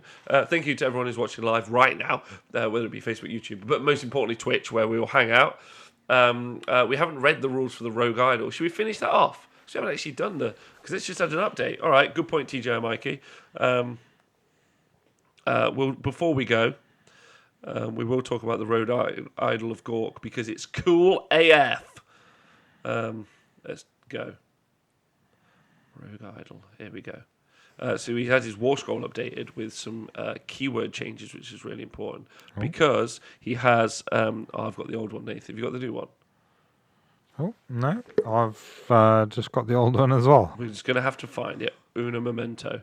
Oh, they've only got the old one on the app. What a surprise! So we'll just be, but it's had its what's the word I'm looking for? Its keywords changed, so it contains both the Iron Jaws and the Bonespliiterz keywords, which means all of the buffs that you use in your Iron Jaws army, or that you use in your Bonespliiterz army, you're going to be able to apply to him. So you can make him fly. You can have exploding sixes. You can have plus to hit. You can just do loads of different things. So I've got the rules, Nathan. Yeah, cool. 16 wounds with a 4-up save. 16 wounds with a 4-up save. Moves 10 inches, but obviously if you double his movement, make him fly. Yeah. 32 inches. 32 inches. Yeah. So that's just madness. He's in close combat. He's got 3-inch range attack called Boulder Fist, which is 2 attacks, 3s, wounds on a 2, but that gets worse as he's damaged over time. Ren 2 doing D6 damage. Nice. So pretty good. So pretty great if you use the +1 to hit on that. So then it'd be 2s and 2s. You can use a reroll 1 command ability, so 2s rerolling 1s, then 2s to win, and maybe put them in the Bone Grins and put the other things on them, so exploding 6s. Hope for a few 6s there. Hope for a few 6s, yeah, just go crazy. Yeah. Then he's got Stomping Feet, which is 2-inch range, and it's got it starts at 10 inches. 3s. Obviously, you could do +1 to hit there. Yeah. So my Ren 2 doing 2 damage. Again, like Nathan said, a bunch of those explode. You could be having a crazy time. Win on 3s, Ren 2 damage. He's got a special ability called Avalanche. If this model is slain before removing the model from play, roll a dice. For each unit within 3 inches of the model, on a 4+, that unit suffers D3 mortal wounds. So that's not bad. Yeah, I mean, you don't want the model to be dying anyway, but it's a great thing to just suicide into your opponent's army. Yeah. Yeah, just throw him in. like right in the center. Yeah, I punching mean, if you've got a scenario where you can move up and claim the objectives, and then you just ram them down their throat, they spend a turn or 2 turns dealing with them, and you're busy ticking up the score on the objectives, then that's a valid tactic, isn't it? Yeah, absolutely. It's got the Debigan rule. Each time you each roll a dice, each time it's basically got a 5+ DPR. So a 5 up after damage save, as we call it. So damage prevention roll. 5+ that wound or mortal wound is ignored. So he effectively has got a third more like wounds than it says on his profile of 16. So that's quite good. And you just say there was a D6 heal yourself ability or a D6 heal spell. No, D6 ability like a D3 from the War Doc. Oh, heal. Dance. Oh, dance. So you could heal him D3 as well. And you can, as many War Docs as you can. Wow. You can dance the dance of healing, which is on a 3-up. Living Idle, add one to casting roll for Uruk Wizards and Grot Wizards when they're within 6 inches of any friendly models with this ability. In addition, add one to the Bravery characteristic for friendly Uruks. That's pretty good for the Bonespliiterz specifically, but also that +1 to cast for those Uruks. So +1 to cast. So we already talked about the stacking that you can do, so that's a bunch, right? We were looking at +3 with dances and stuff, so you could... Yeah, another one, up to +4 now. Wow. You got Rubble and Ruin. At the end of the combat phase, roll dice for each enemy unit within 3 inches of this model on a 4+ suffers mortal wound. Not bad. Not bad. Way to do some like chip damage into characters if you get back there. But not great either. No. And then Spirit of the War, you can reroll hit rolls of 1 for attacks made of this model if you made a charge in the same turn. So you don't need that command point. You don't. So hitting on 2s, wounding on 2s, if you use the spell, and then rerolling ones. Wow. So he's pretty effective. He's fairly survivable with 16 wounds and a 4-up save and a 5+ DPR. It's better than it sounds. Yeah. So if he's in a Bonespliiterz army, he will also have a 6-up. Yeah. Won't he? So in the Bonespliiterz army, he'll have a 5-up, 6-up. Yes, he will. Yeah, that's a good point. 5+, 6+. Yes. So he's even... Because he's got the Bonesplitter keyword, hasn't he? He does. Yeah. So, great. That's actually really good. Yeah, that's really good. So it makes him even more survivable. 7.2%. Yeah, 7.2 wounds. But yeah, okay. He did used to be... He's had a nerf, but he also has had a nerf from already he was never played in any army. Yeah, I mean, so if you look at the War Scroll in it by standalone, then it's not as good as it was before, except for the fact that it's got those 2 keywords, Iron Jaws and Bonespliiterz. So if you take it in those armies, I think he's slightly better than he was before, although his stats are less, but you can buff him to become more of a thing. Yeah. Whereas if you take him in the other army, which he's allowed to go in, or other 2, which are just General Destruction and Goomspike Gets, then he's less useful than he was before. Yeah, agreed.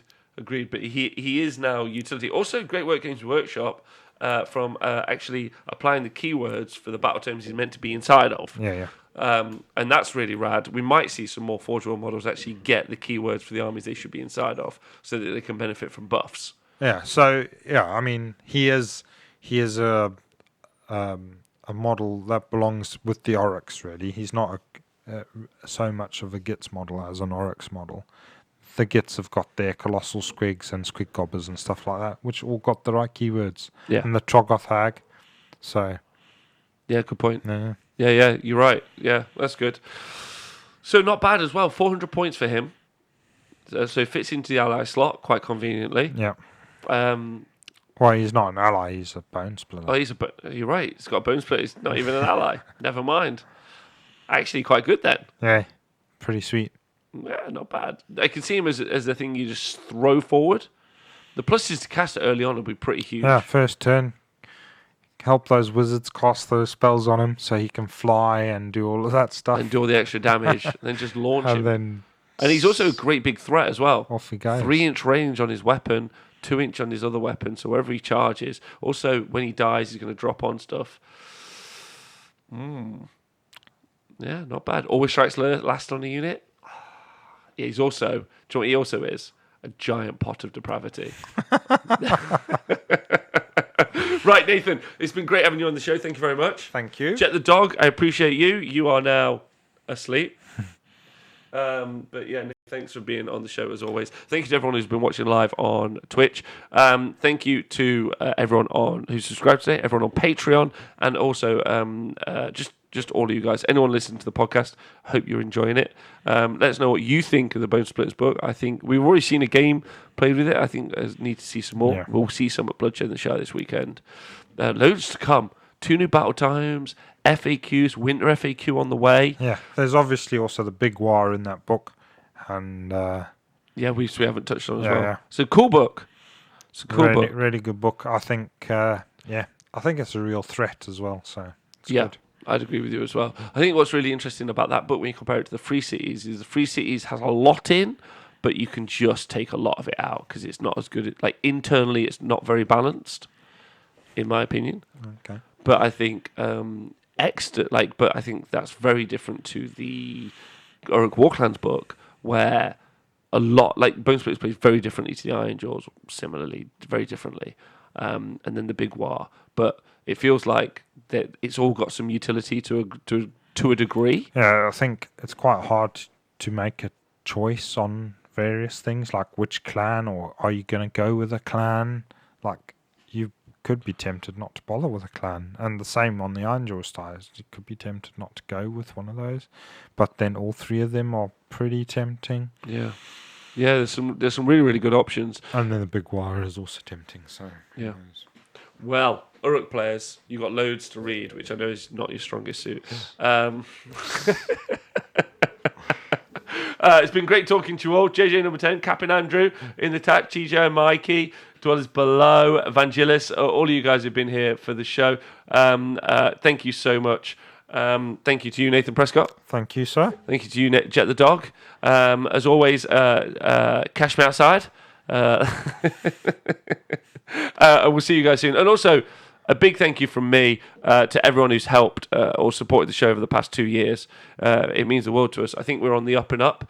I think everyone in the world, I think we're doing really well. And I'm really happy and proud of what we've done. Created a really kick-ass website. Coverage is getting better and better.